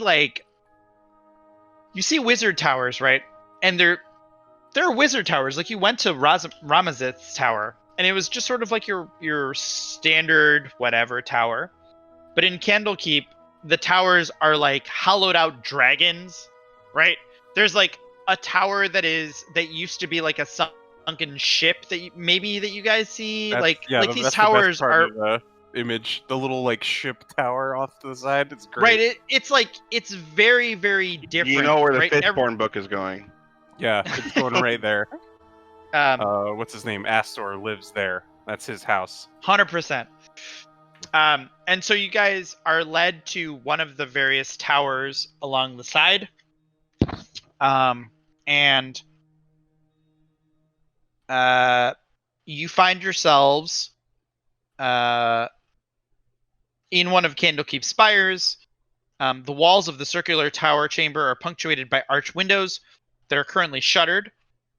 Bookcases filled with eldritch volumes stand between the windows, while Tables are crowded with specimen jars and alchemical equipment and other clutter. So Falisher Fisk like leads you in, right? Engraved into the floor of the chamber is a large 9-pointed star. A middle-aged tiefling dressed in wizardly robes stands by one of the windows, caught in the fugu of intense contemplation. Perched on the corner of the table nearby is a spindly little demon with wartly green skin, buggy eyes, thin black horns, and a whip-like tail. And the tiefling looks over to Philaster and says, "Well, I can't tell how pleased I am to see you. What have you brought me?" And God damn it.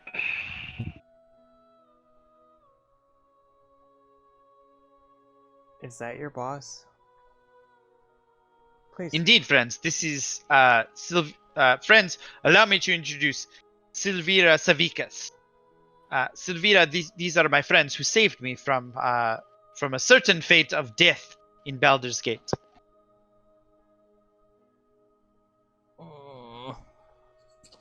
I look at Fisk and I'm just like, I just shake my head. I'm like, motherfucker. Okay.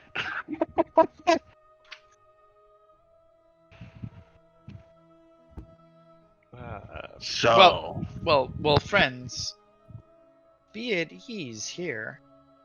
You've traveled certainly a far way, and if Philaster has led you here, you must have the prize that I seek. And the little demon kind of like bounds around the little like the various alcoves and just kind of like it's a chatters, demon. like, It's a demon, not a devil, right? oh yeah, Like- complete. It's Okay. it's 100% a demon. Abyssal. It's abyssal. All right, yeah. And it's like chattering like it's kind of like a little like mini T-Rex, it looks like. Is there an older mage we can talk to? Someone a lot older. No, these idiots, they go and they make abyssal infernals. You know, like your pet now. You're a real wizard. You have a familiar that's a fucking devil. So join the club. You know, there you go. Well, They're all idiots. I am a scholar in the extraplanar travel, and my closet friend here, Jezebel, is my familiar. I understand that Jezebel may be a little off-putting, but I assure you she is harmless. Nothing good has ever come with parlaying with demons or devils. Or wizards. She shrugs. Well, it's sometimes the only way to get to know what you're dealing with is to befriend it, no? No. But enough about me. What about you? We're here on a matter of Philaster, do they have the business. puzzle box? Before we answer that question, why do you call it your prize? My prize? That's what you said as soon as we entered in. You asked, "Did you bring my prize?" Ah, yes. Well, I did in fact send Philaster there to find the puzzle box to prove Wait, the incrimination of Thavius Krieg. Wait, one quick question. Which of us actually is holding? I have it. Okay, great. All right, continue. I've been suspicious of the High Overseer of Elturel for a long time, It's in my backpack. but no one wanted to hear my concerns, because Damn. Thavius Krieg was widely regarded as a hero who saved his city from an undead scourge, giving rise to the holy nation of Eltugard. Covered.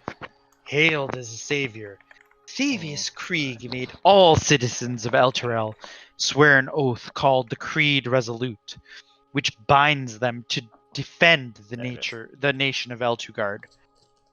I met him years ago, and my instincts told me he was a charlatan. Afterward, I grew to suspect that he had cut a deal with one or more powerful devils, using the Creed Resolute to bind all Elturel to his dark deal.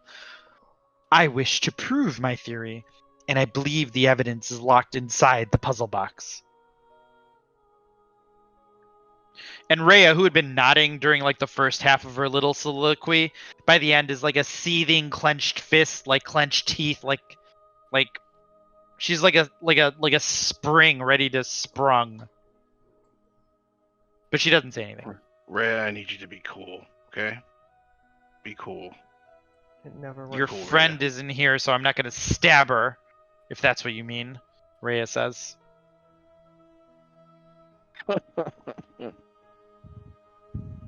So obviously, you know about the Blood War then, Master Wizard. Indeed. Why, of course, I'm an expert on the Blood War. I believe that the devils now, even still, are conspiring to bolster their ranks during the Blood War in their time of need. You see, there seems to be some conflict budding in Avernus. There is a conflict. It's the eternal conflict. It's the Blood War. That's the reason Well- it's so named. It was drilled into my head through my teachers, here and there. I mean, Great bedtime story for scaring small children. But at the same time, what I makes this mean- puzzle box? What makes this puzzle box so unique? What is this proof that you believe is inside of this puzzle box? well, my first question is, do you have the puzzle box? Answer my question first. I believe that the puzzle box contains the secrets. The deal that Thavius Krieg made with the infernal demons that doomed Elturel. And what would he have gained from dooming Elturel? I mean, is there some power that he would have acquired through this process? She smiles severely at you. There's no mirth to her lips, and she says, "Who can say why stupid men do stupid things?" But Or clearly, stupid wizards either. but the contract will detail what he would have gained from such a deal. He's been the ruler of Elturel for all this time. Should it have been under false pretenses? Okay, I see And what you're saying. Rhea's hand is on her sword at this point. I step between Rhea and the mage and, make like a little calming motion, but at the same time I was like, well, first let us see how well you know about infernal contracts. And I motion to Reyes to give her the infernal contract that he has. Yeah, It's like, I what do gave you- him the what- skin. What for her to what do skin. you make of this skin, perhaps? There's the proof you needed, plus the books we left at the door. Is there another wizard that could help you? I don't know if I feel comfortable with giving all this to a tiefling. No offense. After what we saw. She looks at you and shrugs, and she says, "Of course, mortals of the outside world, with your petty prejudices. I understand, of course.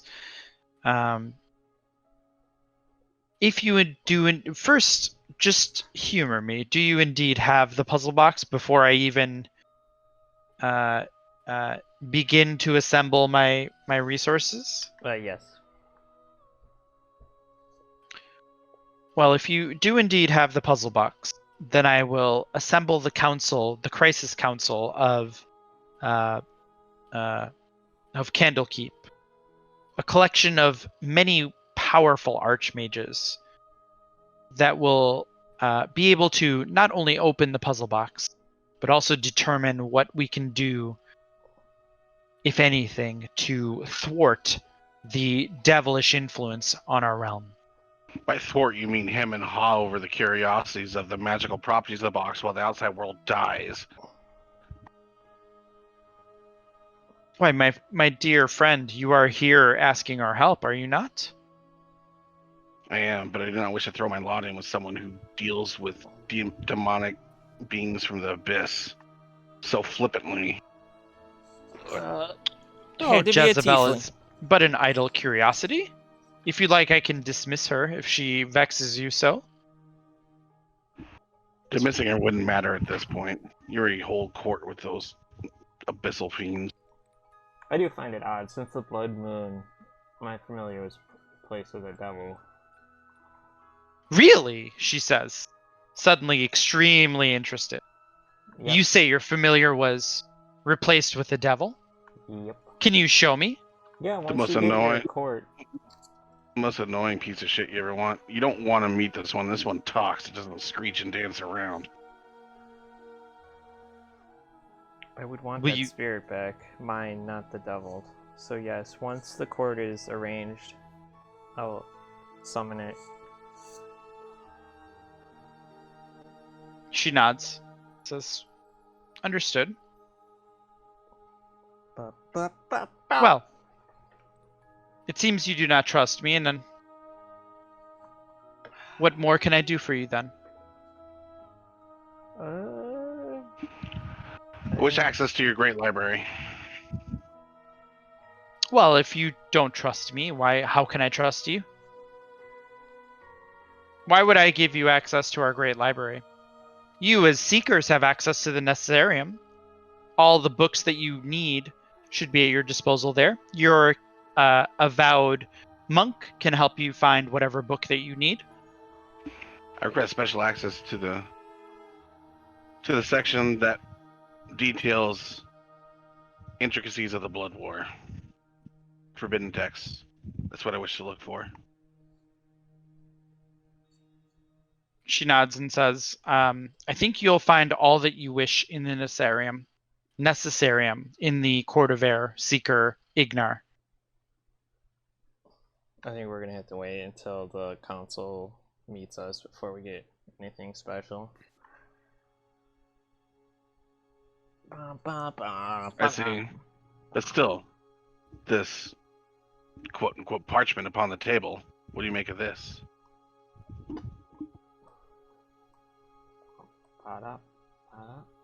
She takes a read of it, and she stares at it for a long time.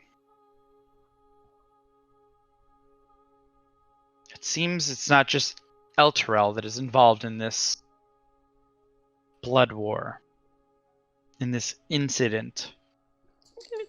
There are clearly other factors at play here. What have you seen?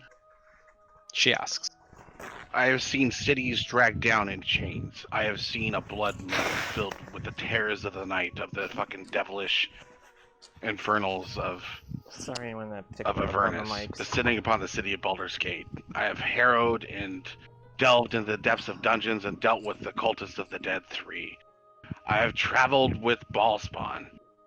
Tell me, what else is there? This is dark times at this point.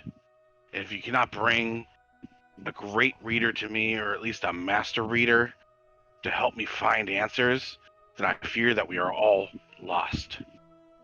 And if you say what you say is true, and you wholeheartedly faith the fact, you would understand that one would be hesitant to let you know if we had an artifact of power.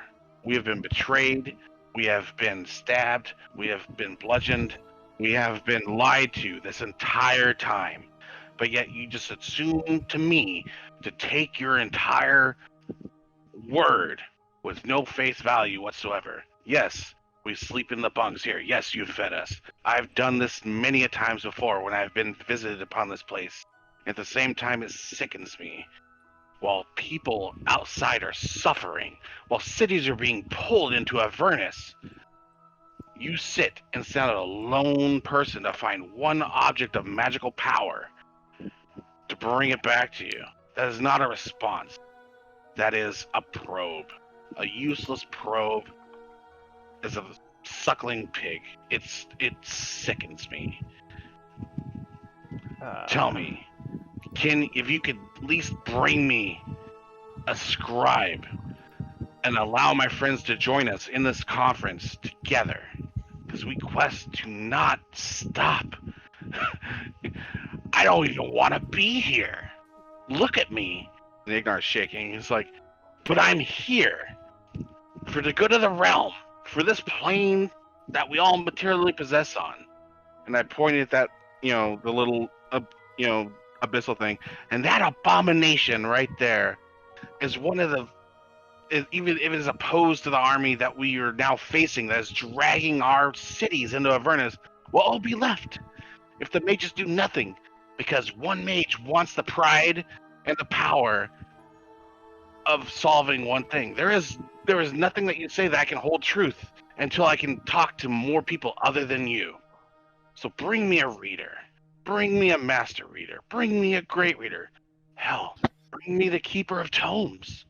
But until I have someone other than you that holds counsel with an abyssal being in this room, in somewhat of a place with my compatriots around me, I hold nothing that you say is true.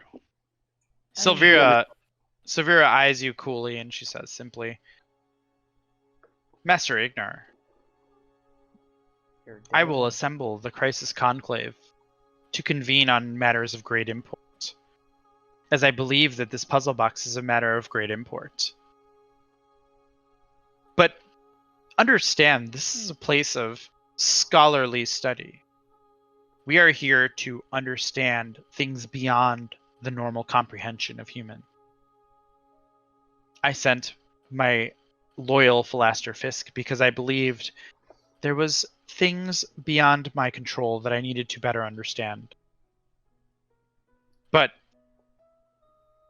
don't assume things beyond what you understand. Don't assume that you understand the purpose of the readers or this city.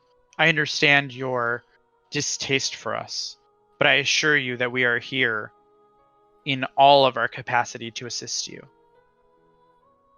Good day to you, sir, and I will call for you when the Crisis Conclave has assembled. Cool. Philaster, if you will see the Seekers back to their dormitories.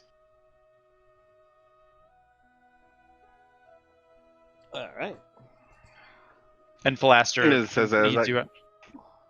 And as I said, I say on my breath, it's like, just what I thought. Magical understandings and nonsense. Stand behind your walls. And I spit on the floor while I walk out.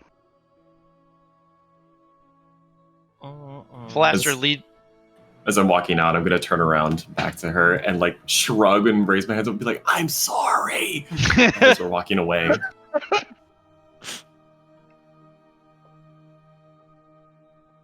Okay, so you guys head back, and as you guys are kind of waiting in the rest of the other members of the party, I think it's Renee, Radgal, and Zerai. Oh Jesus! You guys hear the Gregorian chant intensify, and Ooh. as you guys are kind of just chilling, I don't know where you would be chilling, but I'm assuming you're just kind of in like that piazza, right? Like you're just kind of like chilling around there. There are people Like, just kind of There's no tavern to drink in, so just Yeah. kind of like There are milling people- around. This there are place people sucks. Yeah, this place super sucks. I there are hate it. people like reading and just kind of like milling about, like whatever, and then you see like a procession of people, and you realize that that's the source of the Gregorian chant. There's like a conga line of people led by a mountain dwarf. What is the Um, name of who's- them? Got like a beautiful walking cane, Aren't they called um, something? Like and there's football? like there's like a rock gnome behind him, and then a half elf behind him, and then a dragonborn behind him, and then like a procession of additional acolytes behind all of them. There's maybe 10 people in total, and they're just walking, chanting out loud in this Gregorian chant. And it's loud. It's almost deafening as they kind of circle the court of air.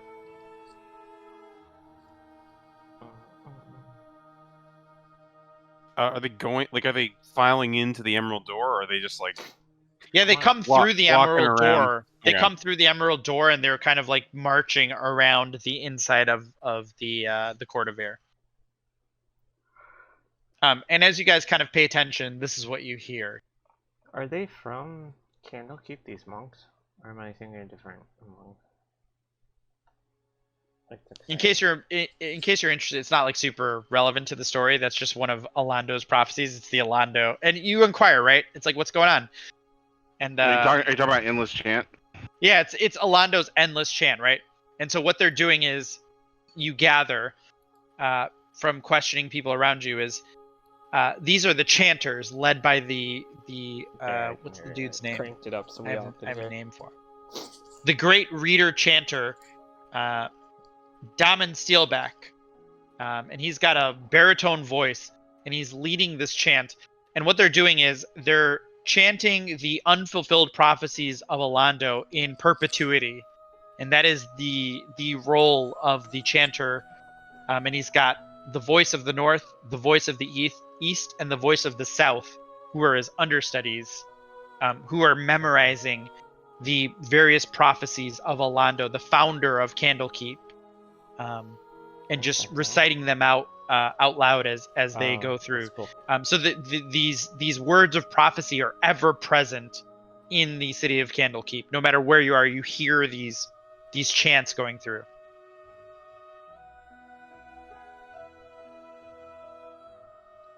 Probably have all the good stuff. So they'll come to a stop in the center of the Court of Air. They'll take a breath, and the Damon Steelback, the Mountain Dwarf, will stop, and he'll be like, "All right, friends. We were a little flat there on the last on the beat there. Let's maybe pick it up on the 6, and this time with a little bit more fortissimo. Let's go ahead and pick it up there." And so they'll all kind of like take a breath, wipe the sweat off their brow. They'll start kind of taking a sip of water, and then they'll resume their chanting through the square. Cool. It is actually quite beautiful. So Whale Iron's the rogue Not the iron. worst chanting I've ever heard. Yeah, it's not unpleasant, right? It's not voluntary, but it's not unpleasant, right? Like, yeah. Yeah. It is a strange thing to have these prophecies so present, so all-encompassing in the city, but yet unfulfilled. Sister Fronica is with you guys as well, and she'll say,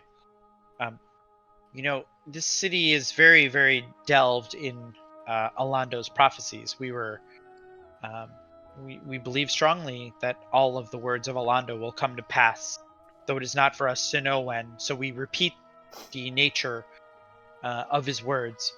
It is the duty of all of the avowed to participate in the chant every 10 day, so that we will remember the words that will guide us to our destinies. There's some cool structures in this map. How long has these prophecies been unfulfilled? If you forgive me, I am not versed in the city. Well, there are many, many prophecies that are unfulfilled.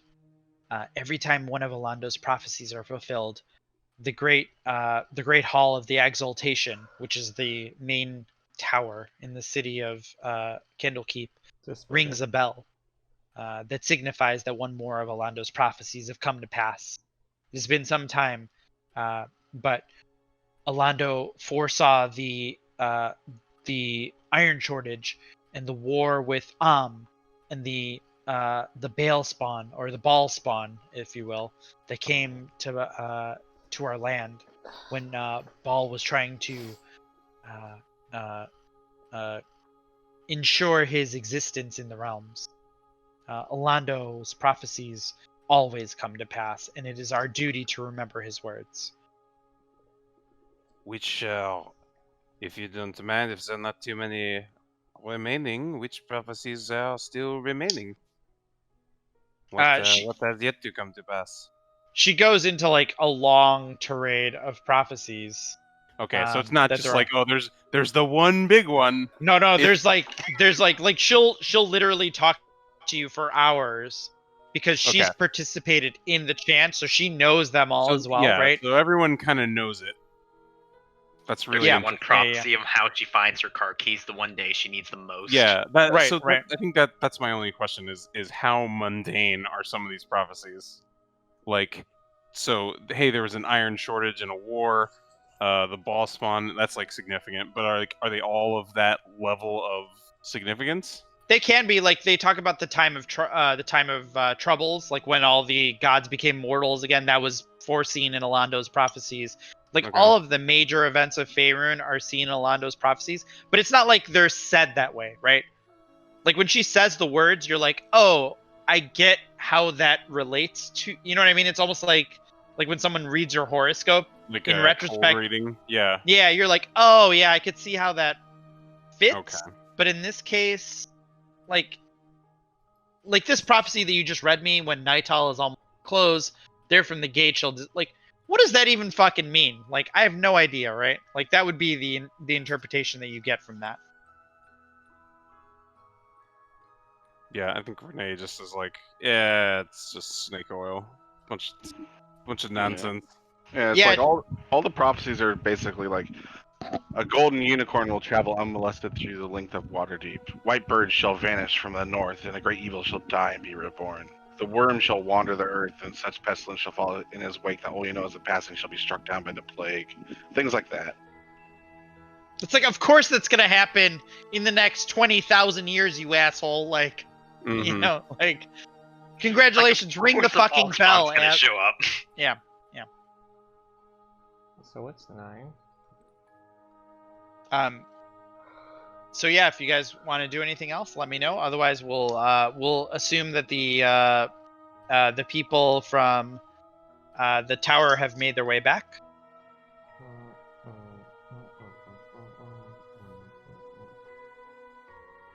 Catch everyone up in real time, etc., etc. Yeah. So you guys know what we know now. What do you think? It must be wonderful to be so unburdened by the chaos of the world. Do you see why I hate these places now?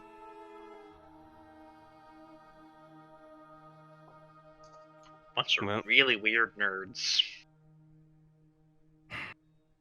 I don't know that there's anything to be done except to await our summons to this conclave.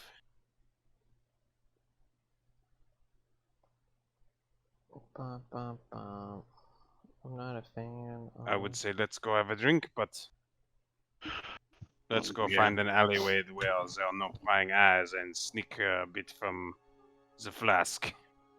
I also have quite a bit in my purse, so I sold those Where- 5 bottles of where- wine. Oh, you saw? Oh, thank God, woman. Yes. My Amric, purse is Amric- clang, Amric- clang, clang.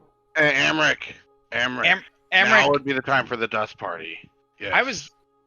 Hey, you know, I don't mean to be crude or anything here, but bunch of guys here, bunch of people here studying, eating fish bread. Clearly, they don't have a lot of time for other things other than studying.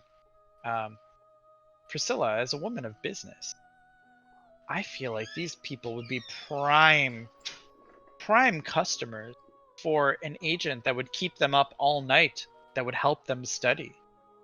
Don't you think? Except Priscilla gets into the cocaine trade. Well, you are certainly correct with that assumption. I mean, I do have some oils that are useful for that, but I feel like you have other substances that are maybe a little more useful. Maybe you could make a little money here and there. I don't know if money's That's needed where we're fine. going, but Ignar wants an 8-ball. That's all Ignar wants. And Ignar wants a bottle of wine to share with friends and an 8-ball. That's all Ignar wants. Yep. Well, if you guys aren't going to if you guys are cool with it, then I think I'm gonna maybe peruse around and see if I can enhance some scholars, if you catch my drift. Just leave the 8-ball. And remember, Jack Mehoff is on his own time. He slips a little like little packet to you, and then he A bindle, perfect. and then he bows and he disappears off into the court of air. what a charmer. How did he survive so long? Could ask the same question of you, my dear wizard. Same question as you.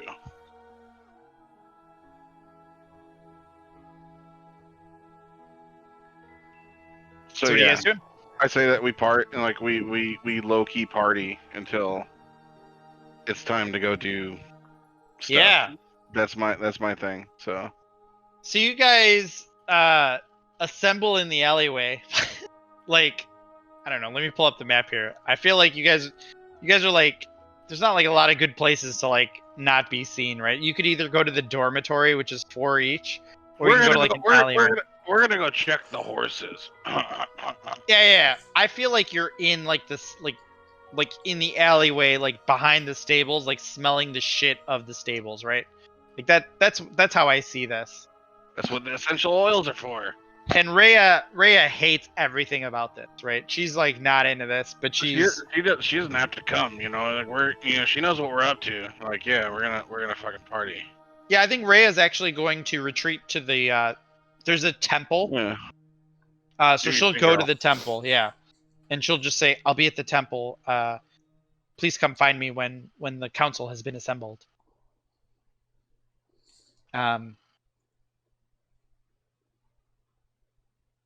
So you guys go into the alleyway, and I don't know, you've got like bottles of wine or whatever, and I don't know, maybe you're even playing a little dice, like you're feeling pretty good, like you guys are gambling, like whatever, like you guys are doing what you would normally do in a tavern.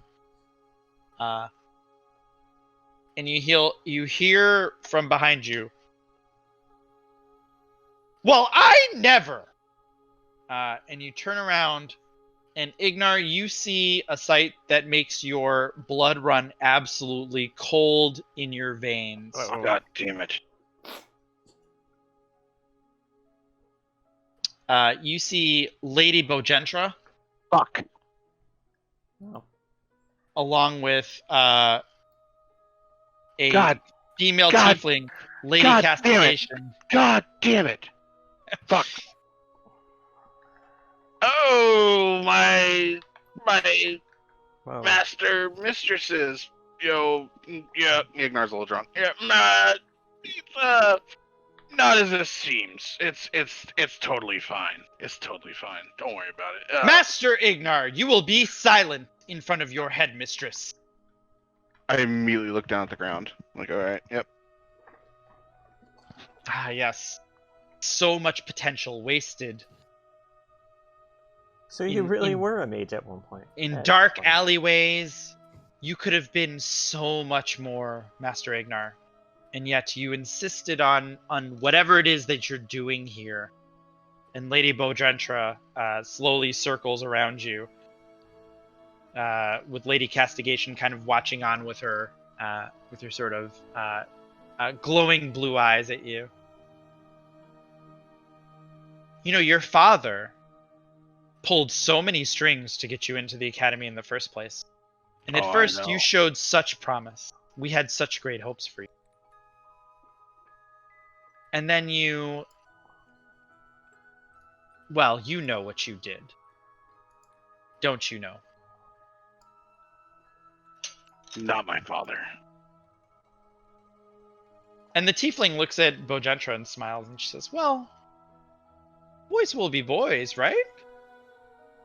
Lady Castigation, there is no room for dawdling. There's no room for idleness in the order. We require absolute discipline."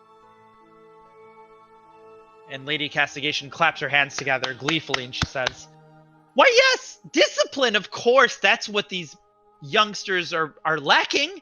Discipline! No, there's no need for that. Of course, discipline. Well, Lady Bogentra, surely you will allow me to show these younglings a little bit of discipline. Perhaps I can teach them a little bit of the life lessons that they are so lacking in this alleyway, in this pious town of great knowledge. Perhaps I can instill in them the knowledge that they so seek." Just a quick There's- question. Who's partying in the alleyway with me? Like, I'm sure Priscilla's here. But, I'm here. oh, yeah. This is super important, by the way. Yeah, no, like, who is here at this moment? Because Yeah, Renee's absolutely there. Ray's Yeah. trying I to would figure say out- I'm there too because I don't want to be left alone with Zara or Rhea. I'm trying to figure out how the food's made in the cafeteria. so you're Wait, not so there. Exactly. You're Yeah. not there? Nah. Okay. Okay. He Yeah. doesn't- So he okay. doesn't drink. So it's basically Renee, me, and Priscilla drinking and snorting booger sugar and playing dice. Yeah. Okay. Yeah, and That- you're caught by the teachers. yeah, I know exactly who they fucking are. Like, yep. So. Oh, fuck. Okay. So Bogentra looks at Lady Castigation and says, perhaps you can do something with this riffraff. I have no time to deal with such uncouth youngsters. Oh, of course, Lady Bogentra. Just leave it to me, your servant, Casti. And she'll grab you by the ear, Ignar, and she'll drag you into the 12 towers to the north. And Wow. everybody that's there will just sort of follow, right? Like you don't even realize that you're following until you're there. You're just like, why did I don't know why I just went with them, but you did. They're just drinking. Like they're like, I gotta see this. They're like, Yeah, keep passing the bottle back to Renee. Right. Yeah. Right. I would not mind a bit of discipline from this one. So she drags you into this, into the 12, the necessariums, which is like this giant library, right? So you walk in through the front door.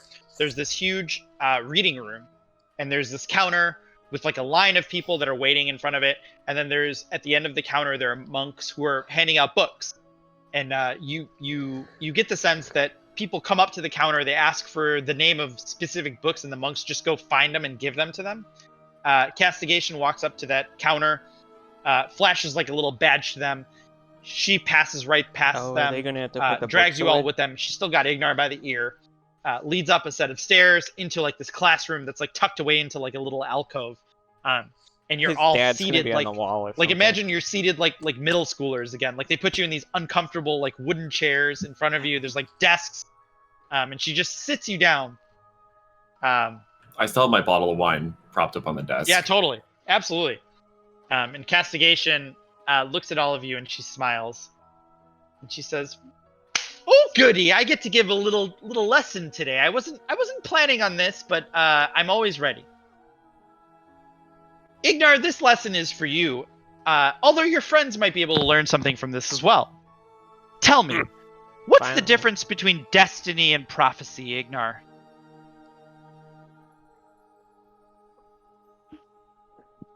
prophecy is ordained, and it shall come true.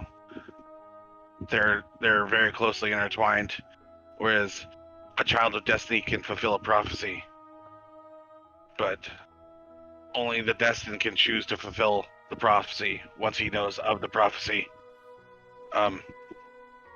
Lady Castigan. At this point, the red tiefling has come up to Priscilla, who's drinking this bottle of wine, and she's kind of like nudging you a little bit. She's like, "What do you think of that answer?" Seems great. That was a fantastic answer. He gets an A. She takes the bottle of wine from you. What? She takes it. She walks over to the desk at the front, and she throws the bottle of wine with a loud clank into a trash can. And she says, "Well, not quite, my friends. Excuse me. Why am I being punished for his answer? This Silence! is bullying." Silence in I'm my immediately go classroom, quiet. young lady." And I slowly reach into my bag and grab another bottle of wine, and I hide it underneath my robe. And she says, I told you it sucks here. "The important thing between destiny and prophecy is to understand that both are man-made constructs. They're both interpretations of humanity." And she's clearly like on a soapbox here, right? "Prophecy is the vision that the man sees, that we see in front of our eyes. Destiny is the vision of what is to come that we see in front of our eyes. Prophecy is the vocalization of what is to come that we make with our voices. And both of them are human constructs, fallible by fallible beings. Do you understand?" She's not human. Yes, Lady Mistress Castigan. "You there, gnome, what do you know of prophecy or destiny?" And she looks to you, Renee. You say that these things are fallible, yes? That has been my experience. I don't put stock in this, the words of sages or prophecy. They are generally they are unspecific enough that they can be twisted to whatever means that you wish, and so they are more a tool of manipulation than they are of informing your decisions. But do you not find value in the exercise, sir? Not when they can be used to convince people of a path that is not in their best interest. So when you make a decision, you don't consider all available options? You don't consider all of the things that could happen? You don't consider... Sorry. Well then, how can you have no use for destiny or prophecy if these are just available options for you, sir? You realize... If they are options, then I have found them to be unreliable intelligence at best. But of course, even unreliable intelligence is still intelligence. It informs us of things that are come to pass. It informs us of actions we can take, and it informs us of dangers that we must avoid. Do you understand? She says. Madam, how old do you think I am? I am 240 years old. Well, I will keep my own counsel on whether prophecy is to be heeded or discarded. Mr. Rene, you fill that seat well, and of course we are all students. For all time, never shall we ever outgrow the need to sit in a chair and listen to a lovely lesson. Of course, learning is a lifelong pursuit. It is But- a journey, not a destination. I That think... does not mean that I take stock in the words of a stuffy prophecy, whatever it might be. Well, I think perhaps we should put this to the test. You've all been... you are all my students for today, and as students, I think it is only right that I give you a pop quiz. How does that sound? I didn't consent to this. I didn't ask to be a student. Silence! And so, we will begin our pop quiz. Master Ignar, you, as you've been a student of our order, I will expect that you will guide your friends to the correct decorum, as such dictated by our order. Why do I hear phone ring? I don't want to. Oh, it's horn from the music. I thought Come, someone... Okay. come, we have a bit of Ignar. This is I'm quite tickled by this. Okay. Yeah, it's so fun for you, horrible for me. Trust me, I grew up with this. It is I'm gonna- true. I can sort of dip my toe into something that is clearly a great pain for you in your life. I'm That going does not mean it to... is not funny. I look at Priscilla, it was like I mouth, I'm sorry. And I whisper back, I was homeschooled. All right, guys. So this is going to be an interesting skill challenge here. Love it. I'm going to explain the rules. So the rules here are, I'm going to ask you a series of questions that pertain to to things that have occurred up to now. And so if you know the answer, you can say the answer, and that will be, you'll just be right. Okay. If you don't know the answer, but you can offer some sort of detail of like how your character might know the answer, then we'll do a roll. Okay. God What was damn the it, other I thing I put was gonna raised say? in the cafeteria during a test. Yeah. So if you know something about this particular occurrence and you can kind of lead me to how your character might know the answer, we'll do a roll. Otherwise, that's it, right? That's just how it works. Okay. Yeah. I'm also going to warn you that some of these questions just absolutely suck, and it's intended to just be compounding. So don't think like don't circle the drain on this, okay? Like No, yeah. it's fine. But I'm just gonna say one thing though. Ragal said he was with us though because he didn't want to be left with them alone. So Oh, Rodgal's here. yeah, Okay. Ragal's here Yeah. too. So yeah, all the abuse laid upon him as well. Like Oh, perfect. I was not aware Rodgal was Okay, great. The Yeah. one thing my character would enjoy, he's in the cafeteria looking at the dumb machine. Yep. Hey, sorry, buddy. It's a reward for Hey, fucking off. you pussed out. You were with us at first, and you were like, "Oh, you're a mage. You're actually a mage." And then it was like, "Oh no, I'm in the cafeteria. I'm gonna be involved in this." So, I did. Yeah, I, there you did I never made a comment on what Sarai was doing. At any point. yeah. Did you want to come party? Did you want to come party? You want to be here too? I mean, Come- the come moment do- is come do gone. coke The with moment's us. gone.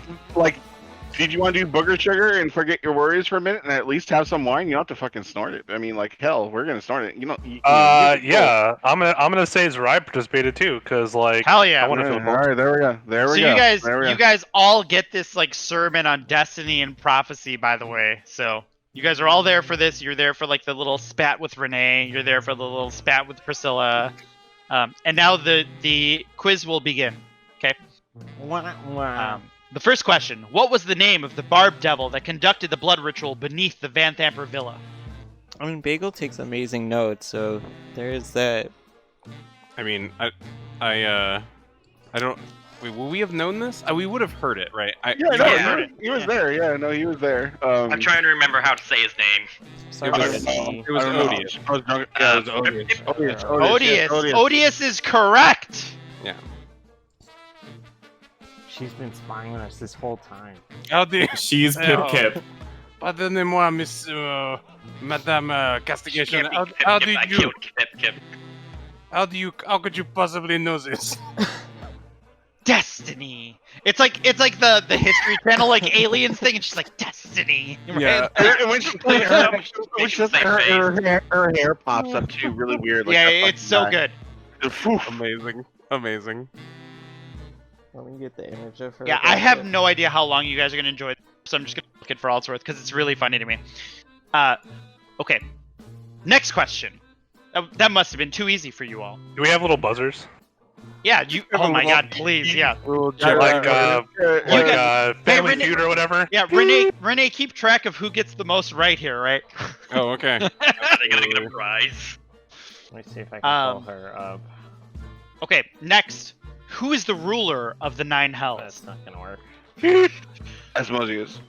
Hey, I beeped in. What the fuck? Are we doing beeping? Are we beeping or were you shouting? I thought we were shouting. So this is I asked if we had buzzers. He said, "Oh yes." Come on, what the rules are unclear. Fucking terrible DM. Okay, I do. next. Name the three leaders of the Cult of the Dead Three. Merkel, Bale, and Ball and Bane. There we go. Not the gods, the leaders of the cult. Damn it! Oh, Lady Someone- Van Tamper. That's all I got.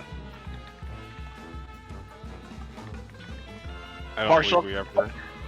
Partial credit, and I shrug my shoulders. There are three of them. You guys, think harder. Yeah, I mean, Think I harder. don't write down the names of tokens when it's not like, we don't actually talk to them and find out their name. Yeah. So, who knows? Do you want to roll a history check? If I'm you gonna can do. tell- I'm if gonna ask a friend. I'm gonna ask the shield. Oof. Yeah, No good. Yeah, but I already came up with my one answer. So I look at you guys. I'm like, come on. This is Renee, gonna give me some details of all three of them, and you can roll with advantage, and we'll say you know the names. I mean, there was. I remember the one whose name that I don't have is Betty White, right? Like the one that snuck up on us. That there was the not a male- leader, I don't think. That was just one of the. Because the Oh, leaders maybe. were the javelin throwing dude, Right, the male- fucking witch male that threw a armored- fireball at yeah, us, the fireball, and the other then dude that was fighting the other Van Tamper, Skullface. yeah, the Roll with skull advantage, Josh. Give me a It was history like check with advantage. Vaz or something. Vaz is correct. Vaz is one. All right, I'm gonna roll the advantage with my -1 that I've got. I gave Priscilla like a little fist bump on the Oh, side. what's up? There you Jesus! go. So you remember? So Priscilla's correct. Vaz of Ball is correct. I'm glad I'm not in there. My notes are so You remember the spear throwing Banite of Where's is my named notes? Yigneth. And then you remember they're just Flennis awful. was the Mage of Merkel. Like, I don't know what it counts for me. I take it. Yeah. All right, so let's bold this one out too. I have so many questions. Is This is Oh my horrible. God. I just copied. It's gonna be fun. Who is the proprietor of the Low Lantern? The captain. What's her name? I mean, technically the crab. Let's call it for what it is. The fucking crab is the proprietor. Yeah, Tannis. No, Tannis is not the proprietor of the Low Lantern. Yeah. You're close though. It's Lorela Thundreth. Yes, Okay, that's okay. correct. It's not Correct, fair. correct. One of Come them's on, a no crab. keeper. But also the crab. Also the It's, crab. It's a toss-up. I'm pretty sure she referred to it as a captain. So like, The captain is correct. Also. so like I said that first, so her name doesn't matter because she said I'm the captain. So you know, whatever. I think okay.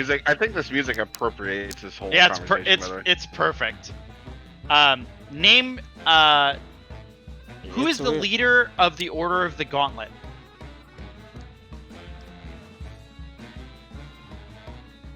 I mean, this isn't fair, right? Froome. Yes, Yeah, that's Anthar- correct. Anthar Froome. That's correct. Correct. Fist bump. Boom.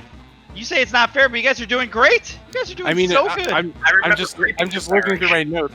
Like I don't remember shit. You guys are doing great. All right, we're ready to turn Hey, it who up a gets- notch. Who gets the point for that one? You Priscilla. guys, Priscilla I mean, does.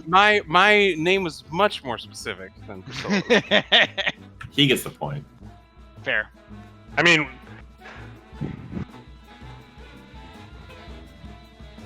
Okay, you guys ready for the tough ones?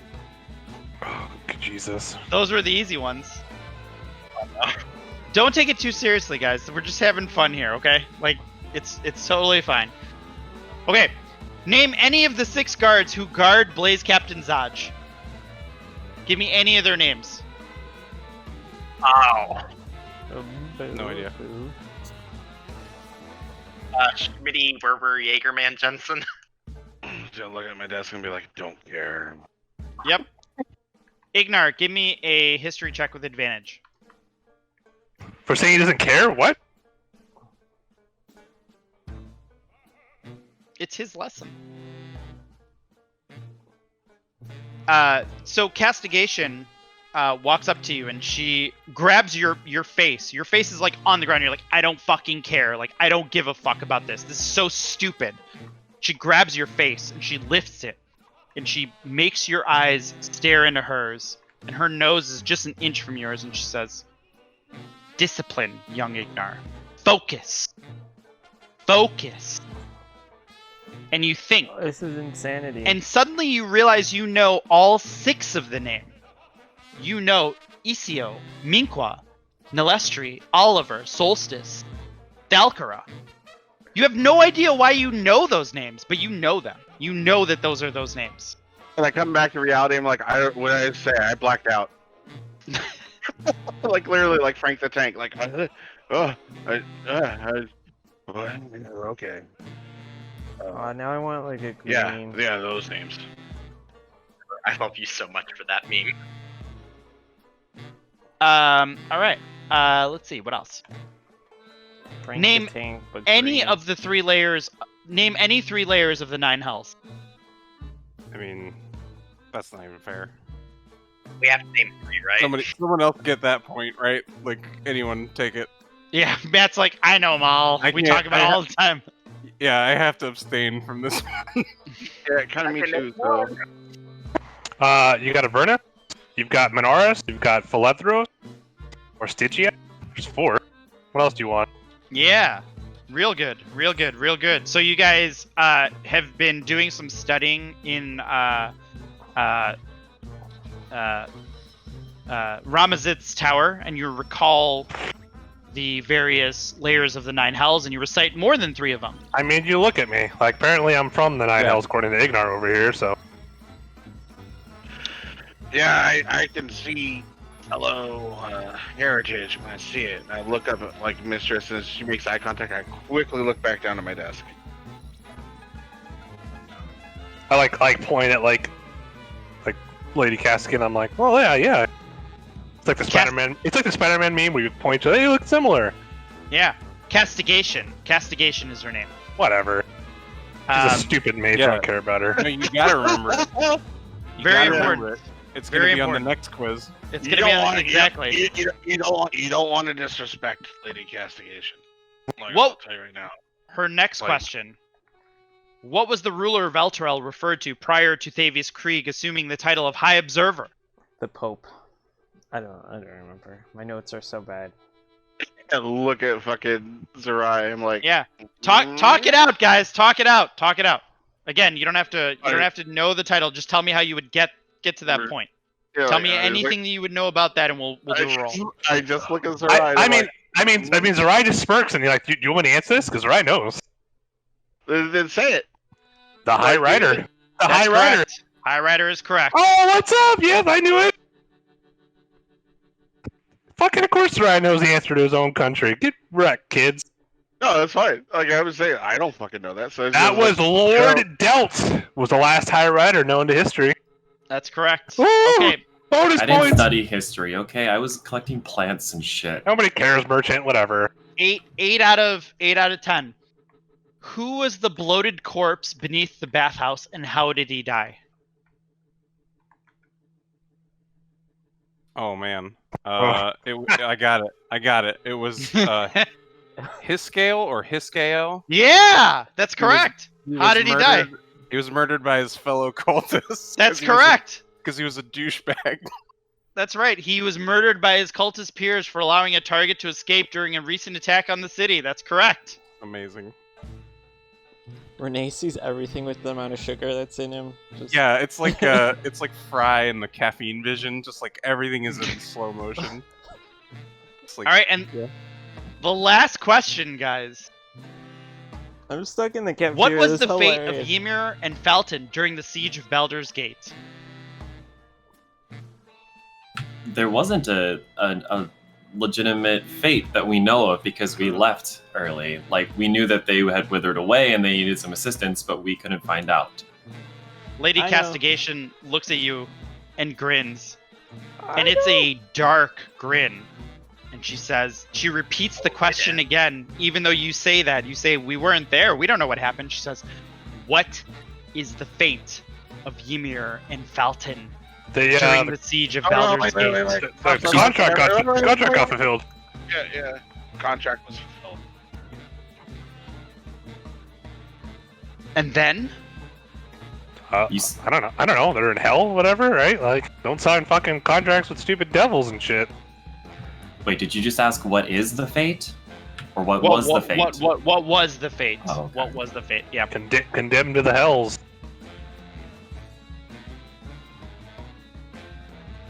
They're lemurs now. Do you guys all agree with that? Yeah, I mean, they did. So we killed Pip-Kip, right? Correct. We sent him, so that voided the contracts before we knew that they died. So like, who knows what their fate was? They should be fine, theoretically, if the contract was I mean, they're voided. I mean, they'd be super weak. withered, but No, they're not Stop. dead. Stop.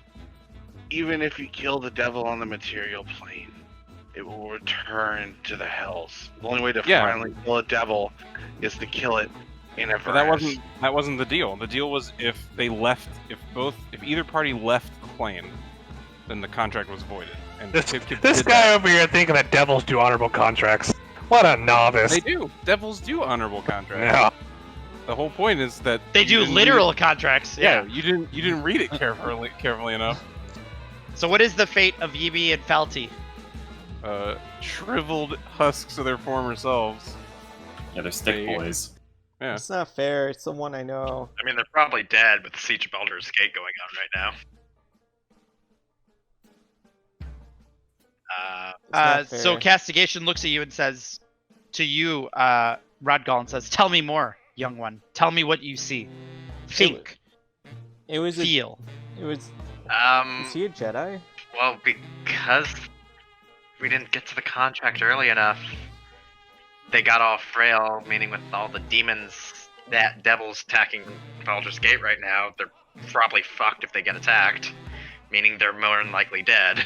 And you get a vision as soon as you say that in your head. You all get this vision of Donzi and Jaxi, who are trying to tend to poor Yimi and Felty, who have failed. The contract has been nullified, and their muscles have atrophied to like grotesque proportions, and they're bleeding out like from this crazy battle prior to Amaric Van Themper having retreated to his room.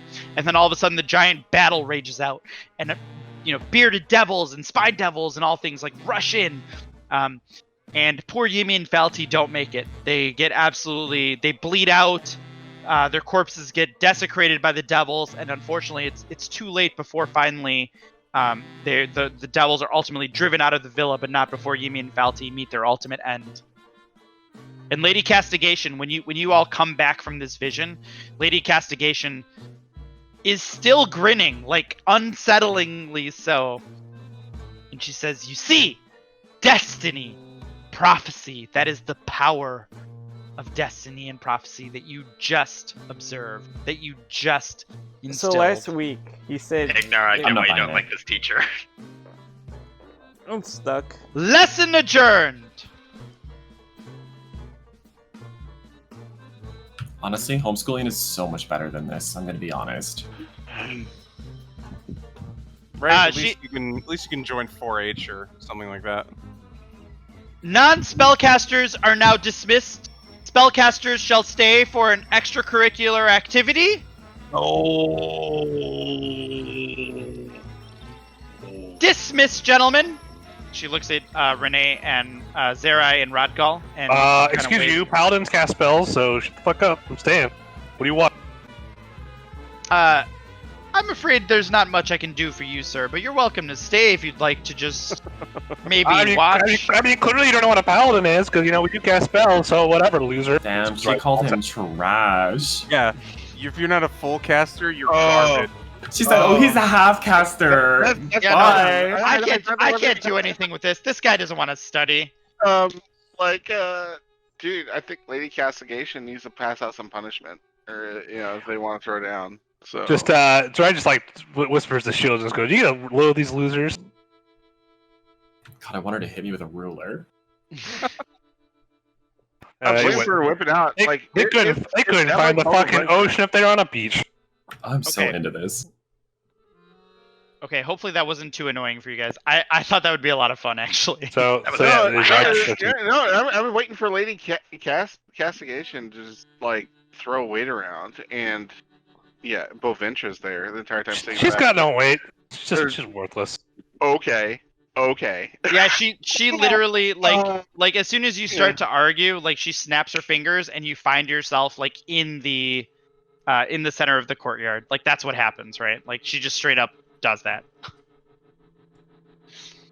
I get why Ignar doesn't like that teacher, though. Because she is that kind of mage. Yeah, no, these two are like head of the house in Waterdeep. Like not good people to fuck with. And that's what I was trying to think. This reason is like as much as bolster and swagger Ignar has, Ignar said shit during this entire time because these bitches are fucking formidable as fuck.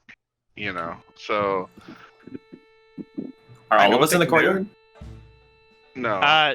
She I'll say she teleports all of you guys into the courtyard, except for Ignar and Priscilla, who are actual casters, and she'll make the rest of you stay for like an extra 2 hours. And she'll go off on this tirade about destiny and prophecy, and at first you think it's bullshit, but then actually, Ignar, she teaches you Divination? this cantrip, Ooh, and you get another one too. which cantrip? And then Priscilla, you're gonna get one too. I'm just gonna send them to you because I haven't Ooh. I haven't had a chance to do it yet, but I didn't put it into the actual. I'll add them anyway. Right? Is this the one that I give Priscilla? Yeah, perfect. So you always will have this spell prepared. Well, it's It's cantrip, right? Yeah. Yours is a cantrip, Priscilla. Yours is a first level spell. Oh shit. And then Ignar, you get one more too. Let me just find it for you. Here it is.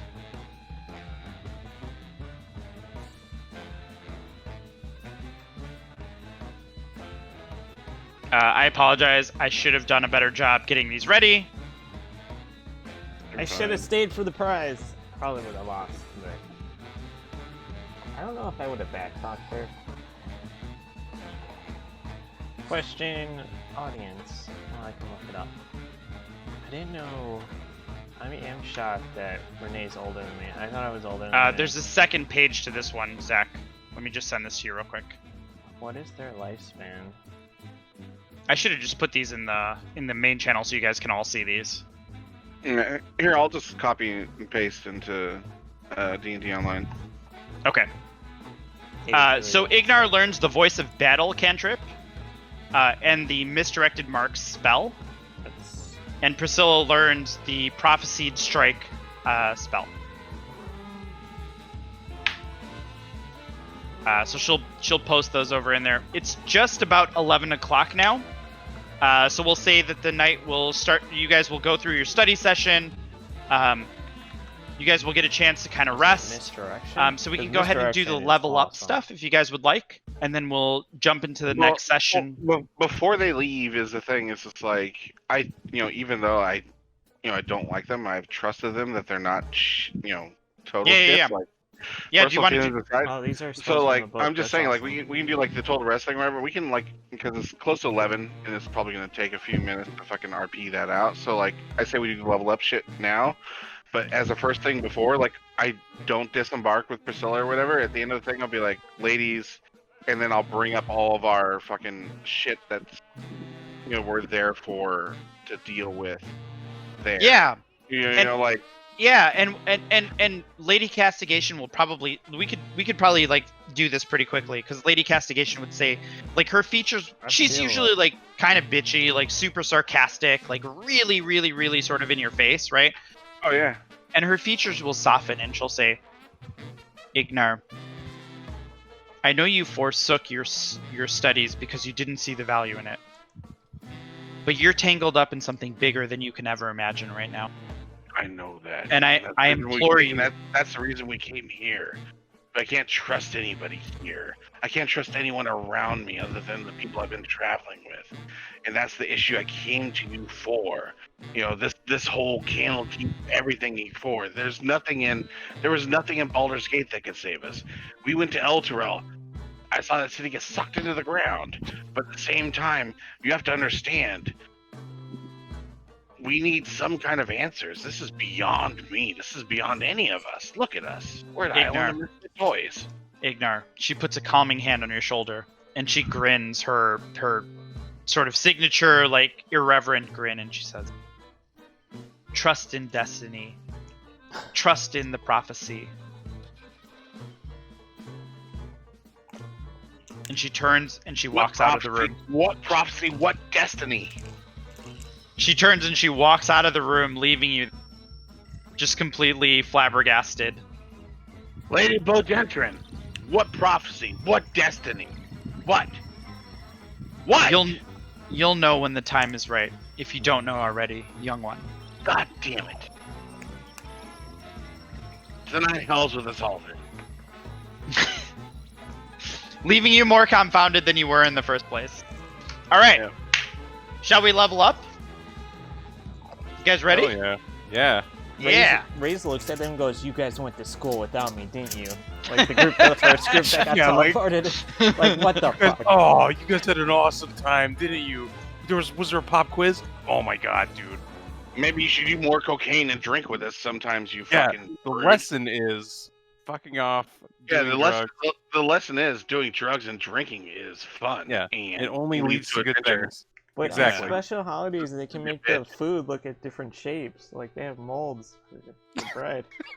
Like, we all had this great. It's like a Christmas tree one. I just stare at Ray's. I stare at Ray's. I'm like, I hate everything. There's like Ray- a Ray Christmas is I tree feel one. like this experience was like really, really, really confounding for Ignar. Like he was expecting a lot more answers, and he's just like, "I fucking hate mages. Like, I hate you so much." Like, Yeah.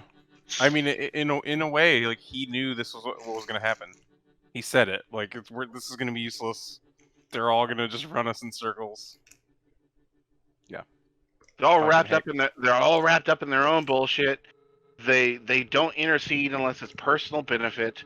You know, they sit behind these walls and they claim to have all this knowledge and arcane, you know, things that make the the world better. But do we see them ever act? No, we don't. You know, and that's what this is like. But it's the last point of like thing we had. So like all we have left is the fucking council. So it's just like and I just fucking sit there and I kick a chair and I fucking break a desk in half and I let my fucking orc like inner self rage just kind of like a bit. I don't touch any books. You know, I make sure not. Go get her and bring her down in my office. I'll take care of her. I don't touch any books. You know, I make sure like just my rage is just wood and whatnot. Hey, And, so did you guys see these spells that you guys got? Are you guys into these? I hope you are, because I'm super into them. Yes, and we're good. I'm gonna test to see if I put it in correctly. So even though it's a first level spell, you consider that a cantrip, right? No, the first level spell is actually a first Okay, level. no, I'm just clarifying. I just want to make sure because you said 2 cantrips at first. I was like, okay, cool. So then it's like, all right, so I got the 1 cantrip, voice the battle, and then misdirected mark. Priscilla, you can post yours too if you want to. You can be online. I can do it for you. That's Go really for it. cool. That's a reward in the book.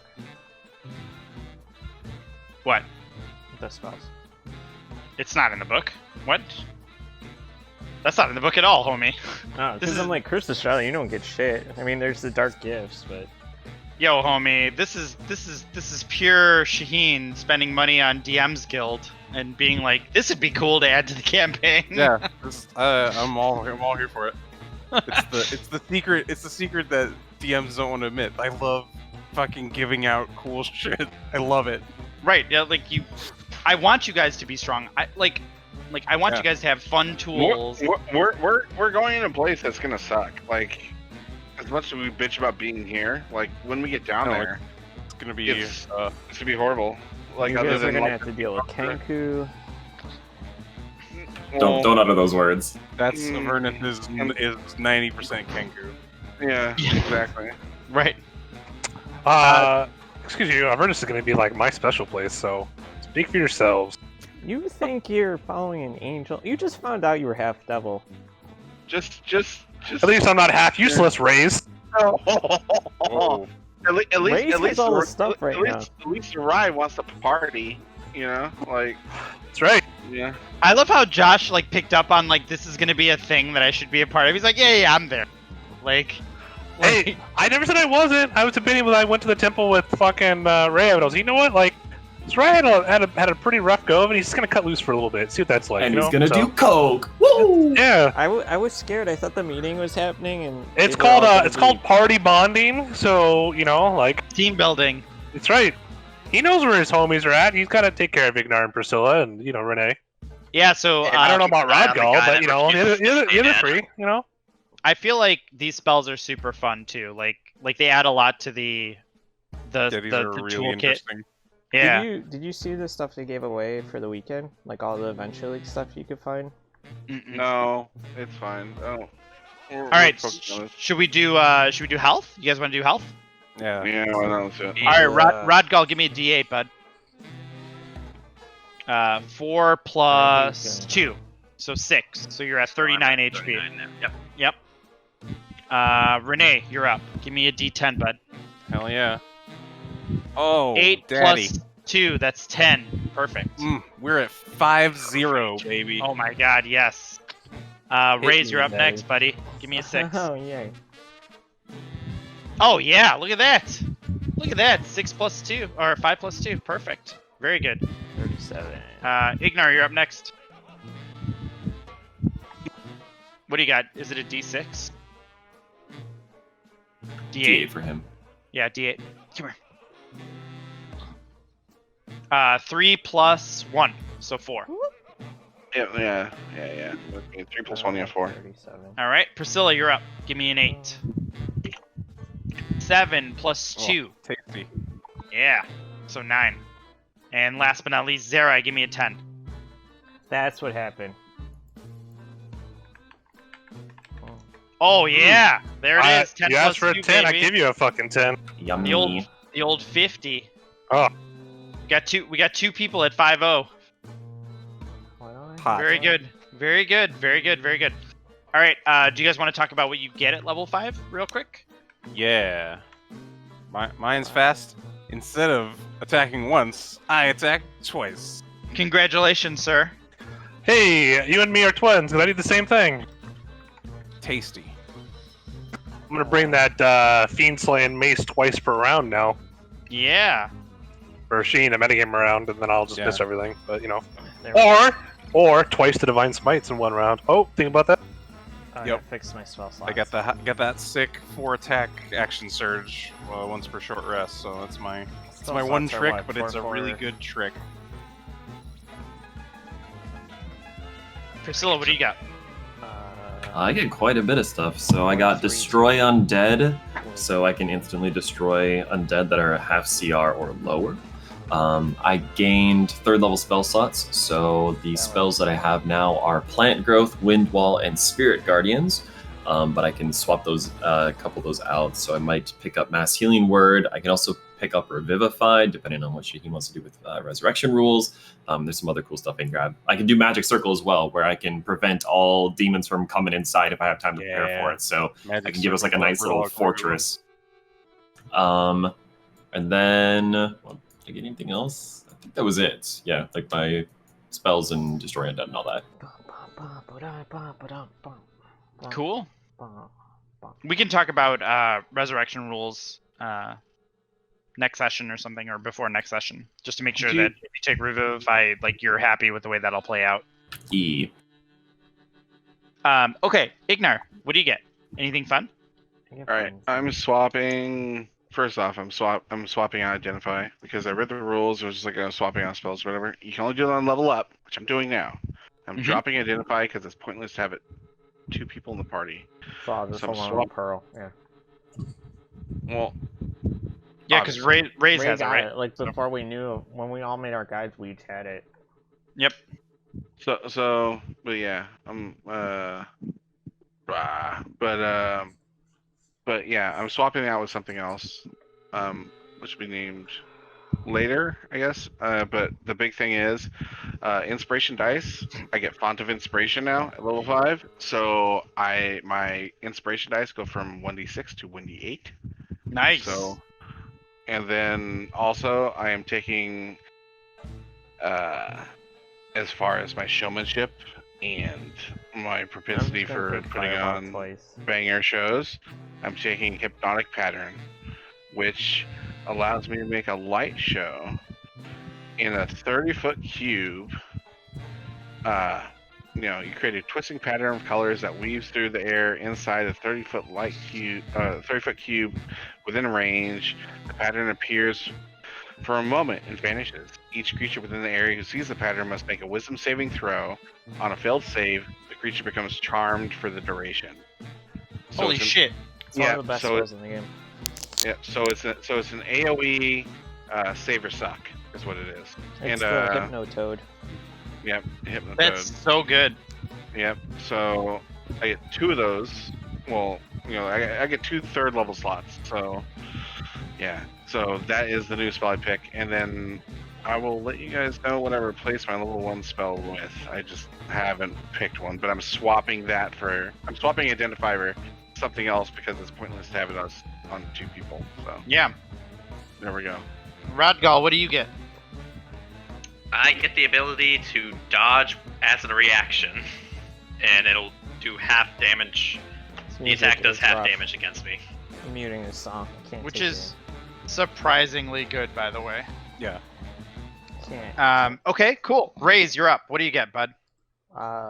Booming Blade does a D8 now on top of its other effect, which is 2d8 Nice. if they move. And then I took Lightning Bolt and Counterspell because the devils start using Heat Metal, and that is no bueno for us. Very good. Ta. Cool. I was gonna go see if I could get Tiny Hut before we leave Candlekeep somehow, or at least a scroll so I can learn it later. Yeah. So, as part of the we'll say timing of just being in Candlekeep, if you guys want to do any shopping for, I'm just the Candlekeep thing though. He can't just go get that. You have to pay them to scribe it for you. They don't allow Correct. you to just sit in the book. So correct. It's 50 gold times the spells level.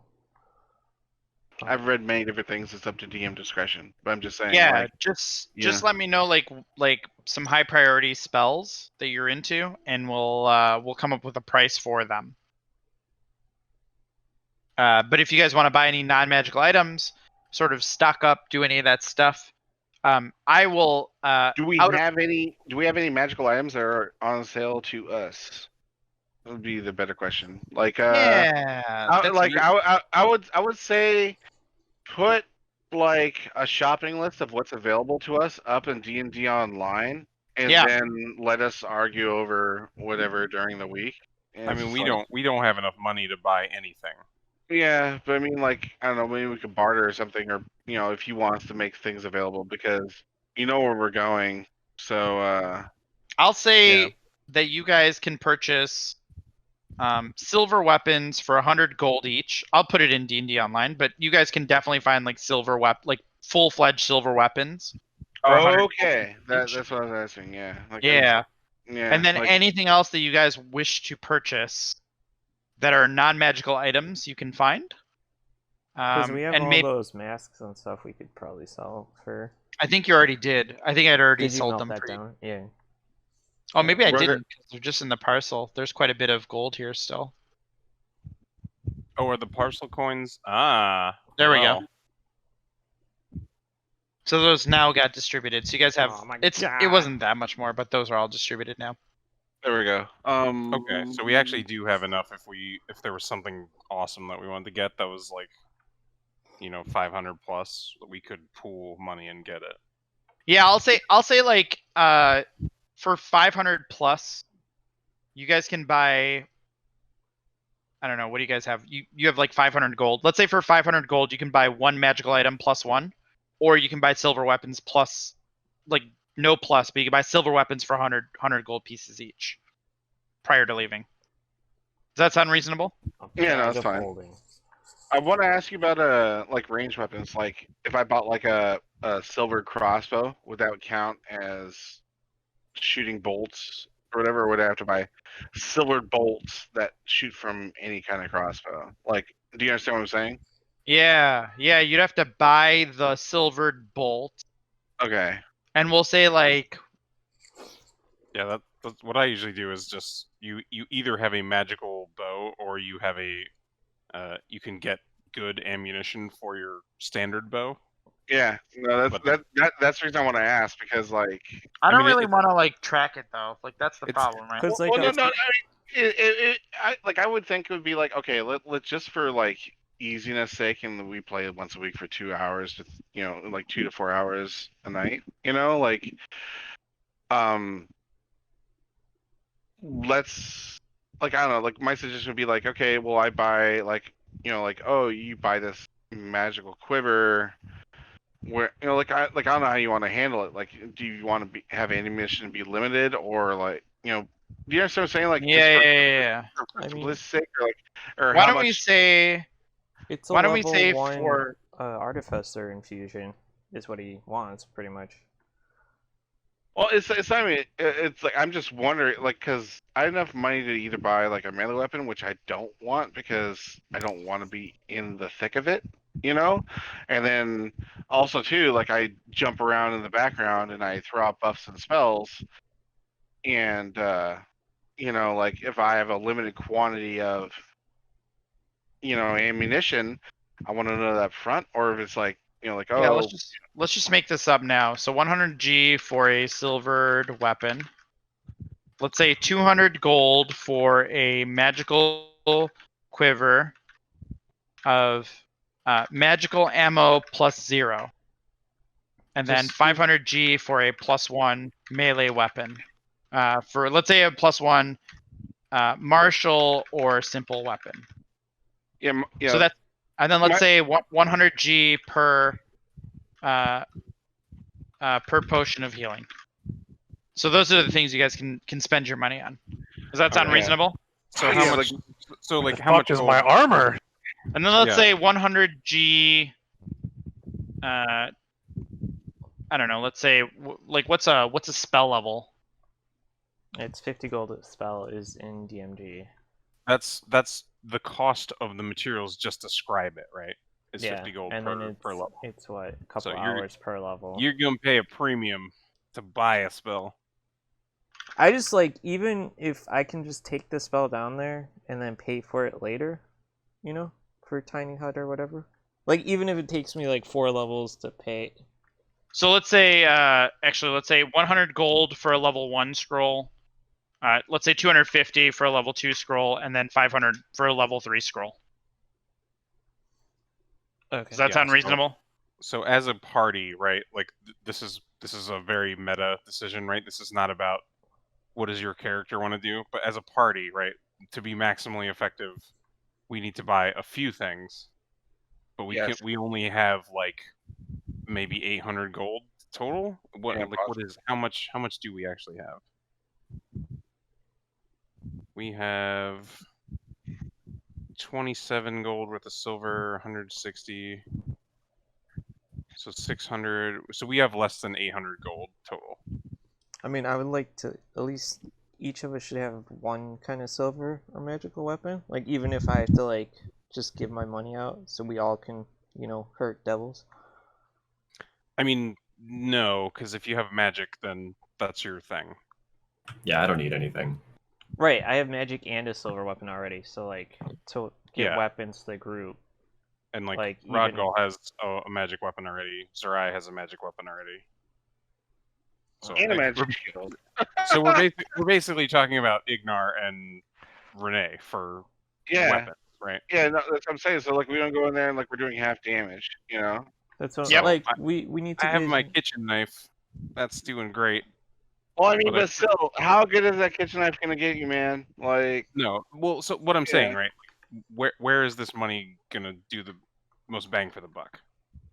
it's like the magic. Okay, is the Here magic we go. quiver like endless, like silver? That's why I'm asking. It's just Yeah, like, it's endless magical ammo plus 0. So it would I don't get a bonus on it, but I do full damage. Correct. That's Yeah, what but I'm like correct. if that's on the table, like Renee needs that quiver. So He's he's built by the way, around ranged attacks. one is a quiver, so it's 200 gold for a quiver, and then it's 200 gold for like bolts. You know what I'm saying? Like it's not like the quiver is bolts and arrows. It's one or the other. So you get to decide which one it is. Yeah. You get what I'm saying? Yeah. So that's what I'm saying is like if we want Like- Ignar and Renee to have magical weapons, like it's 400 gold, 2 and that's of these. just ranged stuff. And then I have 37 silver. Well, like everything we faced up to this point is magical resistant. You know, I mean, so it's like when it's going to be like it's going to be from here on out. Yeah. Yeah. No, I know that. That's what I'm saying. Is There we go. I'm just saying logistically, like you know, like I can do so much. Like I'm, Six. you know, face RP party, you know, stuff. I talk and I do shit, you know, things like that. Skill check, you know, it's like he's a skill check bard. You know, that's Kamway's design. And you know, you're limited with bard spells and stuff, but like the charms and stuff like that, it's all gonna be met with resistance once we're down there. Like, just think otherwise, you know, table talk. So it's just like if I could contribute something other than like 1 or 2 damage, the things that they're gonna amplitude to the fight, I would just like to be able to shoot things and not be ass. You know, like I'm never like gonna be forefront battle stuff. You know, You're gonna miss your fucking attack rolls anyway, useless bard. yeah, I know, But I mean, so the counterpoint, right, is that at least you have something else. If Renee doesn't have magic weapons, like he's useless. yeah, but I mean, like at the same time too, though, you could walk in there with, you know, 100 gold weapon, you know, and Keep in mind the Candlekeep part is also not over. yes, So there's still like a couple more things coming, but I would say you probably want to purchase all your things prior to the next session. Yeah, no, I'm just talking out loud. That's what I'm saying. Oh. Yeah. I just like when it comes to combat, I feel like a useless bitch. It's like even though you say like, oh, you have magic, but like, okay, cool. Well, all my shit is like physically resisted, and all my magic is resisted that I have. Well, because You know, and that feels really bad. You know, and it's just like you said, you have your kitchen knife. I'm like, that's not gonna hold up forever, but still at the same time too, it's just like, you know, like you can wade into melee. I cannot. So that's what I'm trying to say too. Like I understand your preferred thing is bow and arrow at this point, but like think about like class structure and just that. I don't know. I mean, like fuck it, like whatever. If you really want the fucking quiver bow thing or whatever, have it, and I'll just have a sword, and I'll just stay back and do whatever. But it feels really bad doing what is this cantrips? combat for me right now. Do you understand what I'm saying? Like I'm not Oh, trying. sure. It feels really bad to have built a ranged character and be like, well, I guess I gotta walk in with my stupid knife again. Yeah, exactly. Yeah, no, like we're both in the same fucking boat. But I mean, like, that's why I gave. Hold that's why I thought on. What's the total party gold? It's like It's 800. less than 800, So then why don't you just buy 2 quivers? It's like close to 800, I would say. It's like, right? Well, I mean, what they need is artificers repeating range weapons. Like, how much does that cost to get? Does that give it magic? Does Yeah, that imbue for magic? artificer does, and one artificer can do that for We're 3 not people. artificers. Right, but like we're in a magic shop. There's got to be like a higher level artificer that makes magic weapons. Because infusions are supposed to be like shitty prototype magic weapons for that class. So we just need like 1 level higher than that. I mean, I can look on easy. I'm almost positive that arrow counts as magic. And it does like the old D&D cartoon where like you pull it back and the arrow appears if you don't have ammunition for it. Yeah, I mean, I would say that what I've presented to you are your options, right? Yeah, you guys no. can think about prior to the game, right? So that's what we're talking about, right? Like, Yeah. neither Ignar nor Renee has the cash to do this. So what does the party want to do? I don't mind giving up some of my gold so they at least have weapons that will hit hard. I mean, you're supposed to be dead anyway, so your gold belongs to everybody else. Well done. Features, here it is. Repeating crossbow. I bequeathed my gold to Renee. He came back for me. Infusions, where's my boys? Ignar wrapped you in a fucking, like, curtain or whatever to keep you alive? Ignar gets it too. Technically, though, Ignar was right and you were wrong, so there's that. Also, I'm cool with you guys using Hofrick and let's not. Okay, wait. Okay, so it's just like returning because that's still in the party goal. Okay, here, hold on. Okay, final say on this. This is what I'm gonna say about this. Hofrick and Fargrim, they're not in the campaign anymore. They don't make any more cameos. We just review like the items whatever for the party, but they're out. We respect their decision to leave. Features. And we don't use the characters or reference them anymore. Is that okay with everybody? Yeah, I'm fine with that. Okay, let's do that. Okay, like do you want to take their gold? I mean, I'm fine with that. I don't. No, that's what I'm saying. Like party items, whatever, we divvy it up or whatever. But as far as those characters are, like they're there and they've made their cameos, and we're done with them. Okay, like like Hofrick is defending Baldur's Gate, and Fargrim did whatever he did. Yeah, no, that's fine. But those characters are done. They're done now. Okay. Yep. Like, all right. That's the only thing I'm asking respectfully. Yeah. I'm fine with that. Yeah, let's and it's those are their characters. Creative licenses to them. So yeah, totally. I'm just saying in the context of like their gear in the party, like feel free to help yourselves too. Like I don't mind, right? Yeah, no. In the context of everything, I think there's nothing that we really want. Like I mean, I think we dealt up the potions. We have the pearl and stuff. So there's nothing more to talk about other than that, really. Like unless there's something else that someone really that we need off of them. I think that those characters are done. They went their way and they have their loot and they're done. So that's my only thing with them. So respectfully, yeah. Those characters, just take the gold and then call it a wrap. Yeah. So it's like we We get it. Yeah, just clean gold, clean break, and then they're off on their own adventures. Cool. exactly. If you have enough gold, then I would just say the easy settlement is just to spend 400 gold, give each you guys a quiver, and call it a day. Now is it like 200 for a quiver and then 200 for ammunition? Is that what you're saying? No, you it's think 200 for the can't- quiver. Yeah, we can't get one and have it cover both of us. Correct. It's a quiver. Each 200 is a quiver of endless arrows, but it's +0, right? Or endless arrows or endless bolts. Well, So I have 128 gold, and I put all that towards one quiver of magical shit, selfishly, so I can support you guys in battle. That's what I do. If anyone else wants to chip in, and Yes, I'll chip in.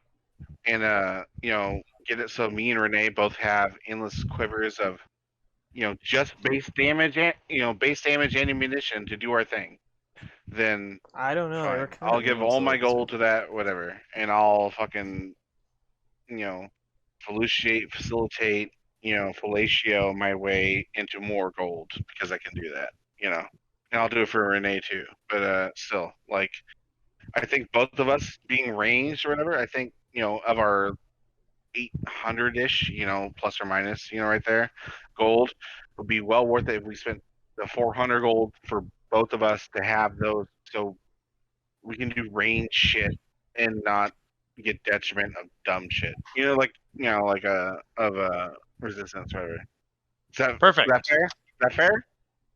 So who do we? Matt, is that fair? Yeah, I don't know. I'm just very making a dexterity-based fighter is not a great idea for weapons. No, you're fine. But I'm saying it's like because okay, so I need a better weapon than this shitty dagger. Like, also. I mean, that's what you. What? Well. No, that's exactly what I'm saying. Like, we're both getting the shit, so you get to shoot arrows and I get to shoot bolts, and we're not getting detriment to anything. So we're saying one quiver of endless bolts and one quiver of endless arrows is what I'm hearing. Yeah, exactly. That's what I'm saying. So I'm not. You guys just mark off. Let's see how we're gonna do this. So let's say Fargrim and Hofrick cover one of the quivers. We'll just say between all their stuff. That's fine. And then you guys you guys can come up with the other 200. So Ignar, you've got 139, and Renee has 48 gold. So you guys are basically there. So just whatever you guys want to do. I can chip in the rest of it. I have 50 gold, so I can have it. You don't need to. So like, all right. But I want to. Okay. I know. I love you. I love you, girl. I love you. So I'll put my gold down to 39. Renee, you put your gold down. You just subtract 100. I'll subtract 100 between all that shit or whatever. I think we're square, right? Like that's 400, right? I mean, I don't think I'm not in fantasy rounds anymore. I got it. I got it. You can add it to your longbow. I don't think I'm anywhere close to 100 gold. But well, like when he divvied it out, it gave you platinum pieces too. Like I had to convert it back to gold. Oh, yeah, how do I do that? We have platinum pieces? Fuck. Yeah, there's 16 platinum pieces. Oh, dude, we're fucking fine then, man. We're coasting. Yeah, so, fucking like, A, dude. No, okay. All this argument is for nothing. We have platinum? Fucking A. Well, it's 16 platinum, so it's 160 gold pieces. Yeah, we only have 16 platinum across the party. I'm at 106 before converting. But still. Or like, no, no, you guys are good. You guys are good. Yeah, no, we're fine. Is this like the is there any more session, or is it just discussing shop stuff? No, that's it. We're just discussing shop stuff. Okay. I mean, like, I get Bagels needs both, right? Because he's Dex. Well, so that's the thing, right? Like, I fucked up by going Dex just because, we're our one. I need a very specific melee weapon, and not just any old thing. A certain paladin has 2 artifacts, so you figure you would get all the melee weapons. I mean, dibs on the next thing, right? But like, I don't have the stats to do a strength build. No, you need like a short sword or scimitar or whatever. No, you're fine, man. You're fine, man. The only thing I wanted was to be able to like shoot things and be like, oh, I hit it. Yeah, okay, cool. My dice aren't bad. I hit it, and then not be like, okay, you did 1 damage. I just wanted to do damage. That's like That's the only thing.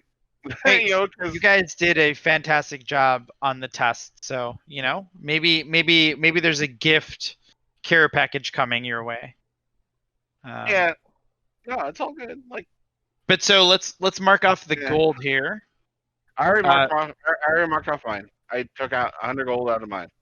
Okay, so then I'm gonna mark off. Wow. So bards don't have like a ranged cantrip attack that isn't save or suck. Hmm. Yeah. I didn't know. Like I thought you Well- guys had like a. He does now. He has Voice of Battle, baby, Yeah. which is a fucking amazing cantrip, by the way. At first, I was like, "This seems too strong to be a cantrip," and then I thought about it a little more. I'm like, okay, it's fine. Like, if it's really overpowered, we can talk about how to scale it back a little bit. But I hope you have fun with it. I tried giving away a Dunamancy spell today, and the player's like, "No, I don't want it." Okay, all right. And I don't know how you feel about Prophecy Strike, Trevor, but I thought it was fun. I need something to like actually clobber people because I never get to use melee stuff, and I get annoyed with having to Like deal Guiding with. Bolt. Yeah. Mhm. So I thought Prophecy Strike would be fun for you. I can lay some pipe with it. Ah! I mean, like, Yeah. Okay, so Hofrick, I need to like mark him off. How do I do that? Hofrick. Just right click. yeah, you just I'll just mark him as like empty right now, so he'll be out of gold. Ignar already marked you. Renee has fuck is gold. Here we go. 48 gold. So we'll say you're out of gold, right? Is that right? I'll put 50 towards it. One of the bows. So I'll 48. put 2. Trevor, you're gonna put 2. I'll mark it down. Mhm. I'm worried I gotta buy spell components before we leave, so I don't want to. So I put you at 68 gold. Okay, so Renee has 50 gold. I need 150 more. Ignar chipped in how much? Okay, cool. And Ignar chipped in 100. Perfect. Okay. So what I'm gonna do is I need to edit your weapons now. Also, this is a way for me to like not to worry about ammunition during fucking when you're down in Avernus because I just don't want to do it. By the way, It's I mean, hilarious aside when from it comes everyone, up. aside from everyone but me. is it your weapon? It's all those dots in the inventory. It's hilarious when it comes up because like the program like shames the ranger when they try firing without ammo. Twang.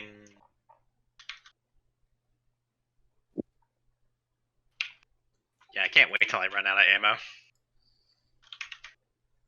Arrow +1. I mean, I have like 80 some arrows left, so if you ever need any. I mean, to be fair, I'm gonna do a lot more damage if I can You get the know, drop if on someone. someone sold their daggers, they could probably buy some short swords. He's building spiky armor. Renee's like carrying my body weight in daggers on him. But only one of them's magical. Yeah, like simple daggers. Like nobody wants to buy that shit. They cost like 2 gold or something. They're barely worth. Skyrim. It's barely worth spending the time to RP it out, or even be like, "Hey, can I sell my 5 daggers?" For All right. Okay, but how much longbow- money does my sugar daddy have? I mean, my I guess Are you gonna- cocaine daddy. Are you gonna Yeah, you mug didn't him ask, before right? You we never go? know. I'm not gonna mug him. I'm gonna ask nicely. He's my glucose guardian. All right, so I updated your longbow, Renee. And then Ignar, you've got the hand crossbow, right? That's what it is. Light loading range magic. One second. There we go. I can learn one spell from the spell books I have. I don't know. Like is burn- it Shawnee? Did you get the maneuver one also? I didn't. I just edited the thing in your inventory. Oh, the- I don't know if the maneuver thing uses it. I don't know if it's based off that or not, but I just uploaded. I just did it on the item in your inventory. Ow, You're, I guess- you're probably gonna have to change the attack. Yeah, That's, cross- that's what I'm asking. Like, how do you do that in Fantasy Grounds? You just We could edit try. it. You can type in Well, like, anything. so I just type in magic, or what? What do you type in to make it Where do you Yeah, where do you see that? There's a Like box If I look there. under actions, the properties box of the weapon? yeah, where are you, longbow? Yeah, like I mean, I can edit this, but like No, if it's there. It's already there. If you look, oh, I see maneuver. I see maneuver. I can maneuver look. I gotta. bow. I'll look. I gave out what is it? Vicious Great Axe today. Just under properties, just type in magic in lowercase. I mean, that's what I That- did in the regular bow because it wasn't Yeah, that's there all. either. That's all you got to do, and that should work. I am skeptical.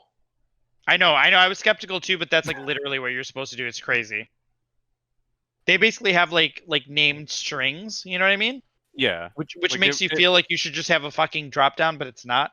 Like Yeah. it's just a specific spelling of the string that triggers the damage type. yeah, it's real it's, dumb. It's horrible. Yeah, it's no bueno. And then if anyone's missing a class feature, I have them all saved. If like something didn't transfer over, so like a maneuver or a certain cleric ability. Hey, so I hope you guys didn't hate me for making you do the pop quiz on the recap episode. Dude, I don't- love that shit. No, I that's don't think great. anyone did because you gotta like we went to party and all it's like, oh, I went to party too. You know, it's like there you go. I wasn't sure how that would go over, but I asked 10 questions and you guys seem to be into it, which is crazy. I was like, they'll only go for like 4 questions. Nah, man, that was like the Banjo Kazooie at the end of it with Gruntilda and all the quizzing and shit. Like, I was like, yeah, let's go. By the way, I don't know if you guys caught on to this, but Yimi and Felty's fate was 100% up to you guys. Whatever you decided is what actually would happen. You So- ended last week with guys. It got serious. All the Crash Ball guys are dead. That's how Hey. you ended last week. You know, but you could have. You guys are prophecy and destiny experts now. You could have altered their fate. So Raze is just watching the machine. I'm like, I feel like I'm missing something really fun. PCs. Bum, bum, bum. Cool. All right. Well, we don't have to belabor the Fantasy Grounds thing here. Yeah. But yeah, next session, you guys have done the level 5 thing. We'll begin the next part of Candlekeep. If there's anything specific that you guys want to do in Candlekeep during your uptime, let me know. Otherwise, we'll pick it up with the council coming to grab you. Sounds Gucci. Sweet. Hope you guys enjoyed your time in Candlekeep. Bagel, you might have to do magic uppercase. I can't remember if it's uppercase or lowercase, but I can throw something on the board or whatever. Whatever. I'll. I'm do just it next looking time. at like the magic items I've given out, and it looks like it's when it upper. when it invariably doesn't work. Or you we'll- just fill in the arrow dots, so we don't know. Just click those, because they'll start taking away ammo. Well, thanks for DMing. Have a good night, everyone. Cheers, guys. Thank you. Yeah, thanks for running, Shawnee. My pleasure. See Thank you ya- for see you guys later. coming, as always. That was the best part of the D&D cartoon as a kid, that bow where the arrow just appeared. I can't be the only No, wait, one. and the guy with the shield. I don't know, I was all over that blow. I'm gonna stop the video. Thanks everyone for watching.